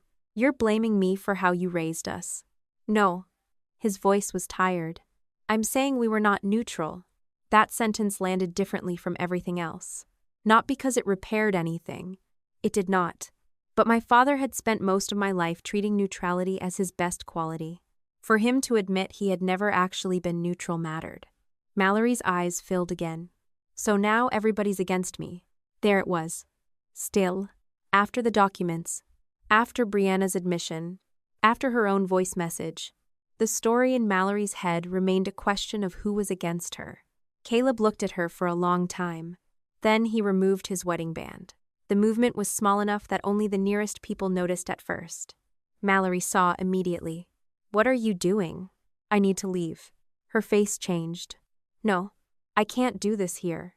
We just got married. I know. You're leaving me at our reception? I'm leaving because I don't know what else you've decided I didn't need to know until it was convenient. Mallory reached for him. Caleb, please. He stepped back. I asked you if Brianna admitted anything. I was scared. You lied. I was trying to get us through the wedding. You keep saying that like the wedding was happening to you. She stared at him. He continued. You chose this. Every step after you knew, you chose. Mallory shook her head. You're overreacting. Caleb looked toward the folder. No. I think I've been underreacting for months. He put the ring into his jacket pocket. Mallory started crying harder. Are you divorcing me? No. That answer surprised almost everyone. It did not surprise me. Caleb had not suddenly become reckless. I'm not making that decision in the middle of this room, he said, but I'm not going on the honeymoon. Mallory stared at him. What? I'm canceling it. You can't just cancel our honeymoon. I can decide not to go. Caleb, I need space. She reached for him again. He moved away. I'll contact the hotel tonight. We'll deal with whatever fees there are later. That was the right level of consequence. No dramatic legal declaration. No instant annulment. No fantasy, where one revelation erased a marriage in 10 minutes. Just a man realizing he had married someone he no longer trusted and refusing to pretend otherwise because the cake had already been cut. Mallory turned toward my parents. It was automatic. Mom? Denise looked devastated. Mallory, I don't know how to fix this. Mallory looked at Dad. Dad? Mark sat down slowly. I don't think Adrian is the one who can fix this. That was the sentence I remembered most clearly afterward. Not because he apologized. He had not. Not because everything changed immediately. It did not. But for the first time in my adult life, my sister created a crisis, and nobody turned toward me with an assignment. Caleb walked away from the table. Mallory followed him 2 steps, then stopped when he asked her not to. My mother stayed seated. Dad stared at his hands. The guests around us had started whispering again. I closed the folder. There was more in it. There were messages I had not read aloud. There were details I could have used. None of them were necessary anymore. Mallory looked at the folder. That's it? I looked at her. Yes. You're not going to read the rest? No. She seemed almost confused. Why? Because the rest isn't required to prove what happened. Her face twisted. So you do have more? Yes. And you brought it here? I brought what I needed. She stared at me. I zipped the folder closed. You should understand the difference by now. For once she had nothing to say. I picked up my bag. No one stopped me. The family table was still there beneath the white sign. Brianna's chair sat empty. My original place had not magically reappeared. Caleb was gone. Mallory was standing in the middle of the wreckage she had spent 9 days postponing. And the strangest part was how little I wanted to stay and watch. I had thought for months that the satisfying moment would be the one where everyone finally saw what I saw. It was not. The satisfying moment was realizing I no longer needed to manage what they did with the truth once I handed it back to them. I left the reception before anyone could decide I should stay and help clean up the emotional mess they had spent 6 months creating. I did not wait for cake, the first dance, or whatever version of the evening Mallory thought could still be salvaged. I put the folder back in my bag and made it almost to the doors before Aunt Susan caught up with me. She touched my arm and said, "Adrian, wait. Come sit with us. Your seat is open now." I looked back at the family table. Brianna's chair was empty. Dad sat staring at his hands. Mom had both palms pressed against her face. Mallory was nowhere in sight. For months, everyone had acted as though I was fighting for a place in that family, because that story made my anger easier to dismiss. Standing there, I realized I did not want the chair anymore. "I didn't do all this to get my seat back," I told Susan. "Then why?" she asked. "So nobody gets to say I gave it up voluntarily." She studied me for a second, then let go of my arm. Outside, the April air was colder than when I arrived. I sat behind the wheel for a minute before starting the car. My hands were steady. I had imagined that if the truth ever came out, I would feel some enormous release. Instead, I mostly felt tired. The evidence had done what I needed it to do. Brianna had admitted fabricating the packet. Mallory's own voice had proved she knew I was innocent before the wedding. My parents had heard the truth in front of some of the same people who had heard the accusation. Caleb had finally stopped treating postponement as a solution. There was nothing left for me to manage that night. I drove home, put my phone on silent, and went to bed.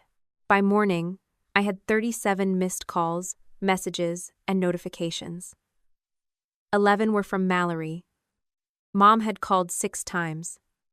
Dad left one voicemail asking me to call when I was ready. A few relatives wanted to know whether I was okay. Caleb sent one message at 2:14 a.m. "I'm staying somewhere else tonight. I canceled the honeymoon. I need a few days before I know what I'm doing." I did not answer immediately. His marriage was not mine to manage, and I had no intention of becoming the person everyone leaned on, simply because the old family structure had cracked. Brianna did not contact me at all.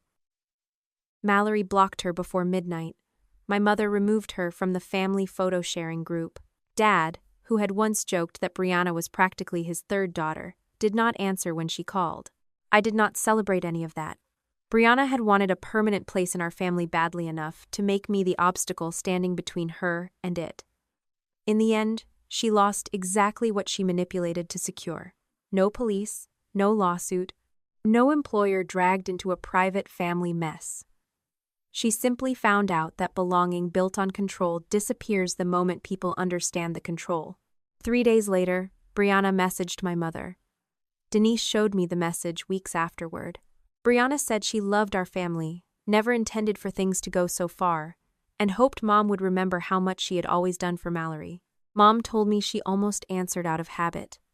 Then she noticed that every sentence was about what Brianna had done for us, not what she had done to me. She never responded. I was glad she made that decision herself. If I had demanded it, Mom could have treated the silence as another thing I forced. Instead, she had to decide what Brianna's behavior meant without asking me to interpret it. Mallory and Caleb did not go on their honeymoon. Caleb stayed with a friend for several nights, then rented a furnished apartment closer to work. He did not file for divorce. He told Mallory he was not making a permanent legal decision while furious, but he also was not living with her until he understood whether the cover-up was one panic-driven decision or part of a larger pattern. That question scared Mallory more than an immediate divorce threat would have, because it could not be solved by crying, promising the wedding made her irrational, or blaming Brianna. About a week later, Caleb asked to meet me for coffee. He looked exhausted. He apologized again for believing the accusation. This time I let him finish. Then I told him, "You believed something because you trusted the woman you were marrying. That wasn't the stupid part. What mattered was what you did after the evidence changed." He nodded. I should have pushed harder sooner. "Yes." He almost smiled. "You really don't soften anything." Not when the softer version is less accurate. We talked briefly about what he planned to do. Counseling, separate housing, no major financial decisions for a while. I did not advise him whether to stay married. His marriage was not my revenge prize. My parents were harder because their failure did not belong to one relationship. They had helped turn suspicion into family fact. Mom and Dad came to my house the Sunday after the wedding with a bakery box and apologies. I let them in, but did not make coffee. I did not want the visit to feel social. Mom started crying before she finished the first sentence. "We are so sorry," Dad said. "We should have asked more questions." I answered, "Yes." Mom looked at me as though she expected reassurance. I did not give it. Dad said he should never have repeated anything before seeing the originals. I agreed. Mom said they believed Mallory was hurt. "She was hurt," I said. "That wasn't evidence that I caused it." Then I told them the part they were still trying to shrink. "You didn't just fail to investigate. You decided my reputation was an acceptable price for keeping Mallory comfortable." Dad said that was not how they had thought about it. "I know," I said. "That doesn't change what you did." Mom finally asked, "What do you want us to do?" I had already decided. I put the short list of relatives from my folder on the coffee table. "Correct what you said." Dad frowned. "With Mallory?" "No." "With the people you involved." I explained that these were only the people who had personally told me that Mom, Dad, or Mallory had repeated the accusation.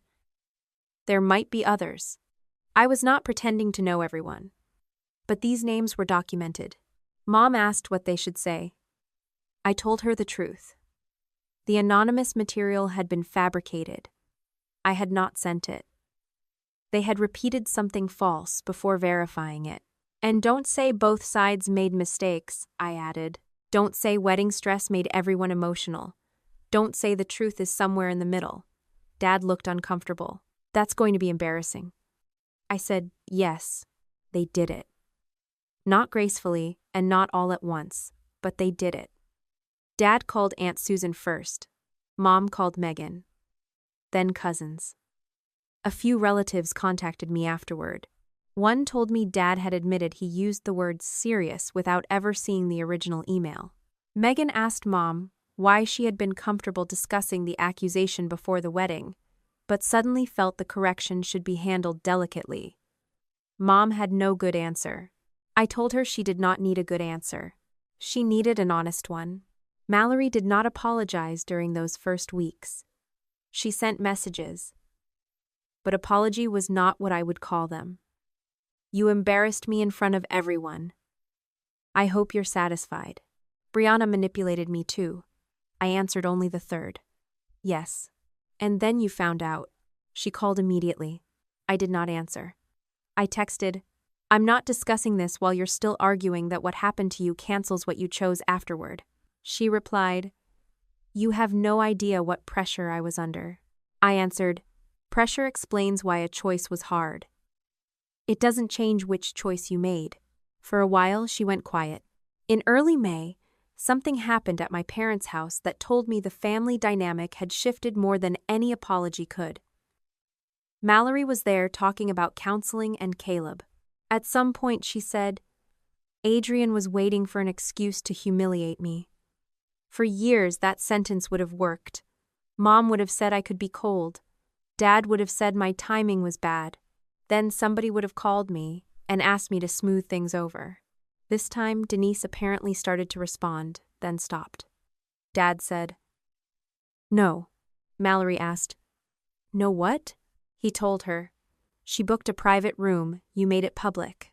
Mallory became furious. She accused them of switching sides and said everyone had decided she was a monster. Dad did not retract it. "This isn't about sides," he told her. "You knew she didn't send those messages." Mallory left angry. Nobody called me to fix it. That was the first time I believed something might actually be changing. By Memorial Day weekend, Mom wanted everyone together again. She invited both Mallory and me to a cookout. I called her. "Is Mallory going?" "Yes." "Good." Mom sounded surprised. "You should invite her," I said. "She's your daughter." "I thought maybe you'd be upset." "I'm not asking you to choose me." She hesitated. "But I'm not coming." Oh, I'm not ready to sit at family gatherings with her. How long? I don't know. It's been over a month. That measures time, Mom, not repair. She sighed. I continued before she could turn it into a negotiation. You can have a relationship with both daughters. I'm asking you to stop treating access to me as automatic because enough weeks passed. For once, she accepted the answer. I spent Memorial Day weekend with friends at a lake house north of the city. We grilled food, played cards, stayed outside too late, and talked about things that had nothing to do with Mallory. That ordinary weekend mattered. It reminded me the wedding had become huge, partly because everyone involved kept insisting family conflict should be the center of my life. It was not. I had work, friends, routines, and people who did not need an evidence packet before treating me with respect. In June, Mallory finally sent something closer to an apology. I know I should have told you as soon as I found out. I was angry and scared and thought I could get through the wedding first and fix everything later. I didn't understand how bad it looked until it all came out. I answered, "The problem isn't how it looked." About an hour later, she wrote back, "I know. That was progress, not reconciliation." By July, Mallory and Caleb were in counseling, and still living separately. He had not filed for divorce. The honeymoon remained canceled. He had also told her he would not make major financial decisions with her until they rebuilt trust. Counseling apparently forced Mallory to confront something larger than one wedding. She had a habit of deciding what other people needed to know based on when disclosure was easiest for her. I did not ask for details. Their marriage belonged to them. Brianna disappeared almost completely from the family. I heard she told mutual friends she had made one terrible mistake because she thought Mallory needed protecting. I found that convenient, but I did not chase the story. If someone asked me directly, I answered directly. She fabricated evidence. She admitted it. I did not need to correct every conversation happening without me. My relationship with my parents became cautious but more honest. Dad started calling without attaching assignments. Before the wedding, his calls often sounded like, "Mallory's upset. Can you reach out?" Afterward, he would say, "Mallory's upset," and stop there. The first few times, I think he expected me to volunteer. I did not. Mom struggled more. She still wanted harmony. She still wanted holidays with both daughters. She occasionally tried, "Maybe you could both start fresh." The difference was that when I said no, she no longer treated my refusal as evidence that I was the difficult one. By mid-August, 4 months had passed since the wedding. Mallory and I were not close. We were not exactly enemies either. We exchanged a few controlled texts. One phone call lasted 12 minutes before I ended it, when she started explaining again how sophisticated Brianna's manipulation had been. I told her, "I already believe Brianna manipulated you. What you keep trying to do is make that the end of the sentence. Whether she will ever fully accept that, I do not know. Whether Caleb will remain married to her, I do not know either. They are still living separately and still attending counseling. That is where things stand. Not dramatic enough for people who expect every betrayal to end with divorce papers before dessert, but real consequences rarely arrive that neatly. My parents eventually corrected the story with every person on my original list. Later, I learned of 2 more relatives they had spoken to, and asked them to correct those conversations too. They did. That did not erase 6 months. It did not give me back the holidays where everyone treated me differently, or the moments when I was warned to keep Mallory comfortable. It did something smaller. It showed they were willing to repair damage they could identify. A few weeks ago, Dad asked, "Do you think we always favored Mallory?" I could have said yes immediately. Instead, I thought about it. Then I told him, "I think you favored the person who made disagreement hardest." He looked uncomfortable. Mallory learned that if she got upset enough, everyone moved.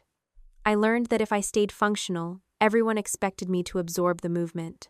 "That's not the same as loving her more," he said. I didn't say it was. He nodded slowly. "I think that's what I was afraid you meant. That would actually be simpler." He looked at me.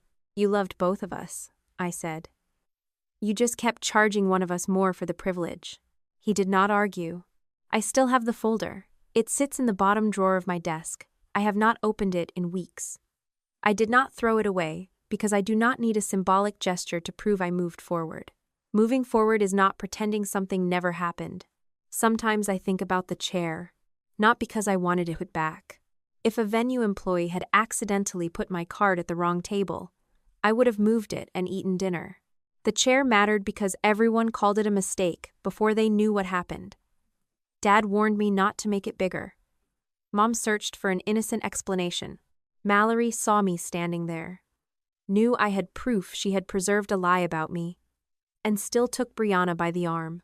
She could have stopped. She did not. She walked Brianna to my chair, pulled it out, waited for her to sit, and pushed it in with both hands. That was why I needed her to finish what she started. Not because I needed one more humiliation before I was allowed to defend myself.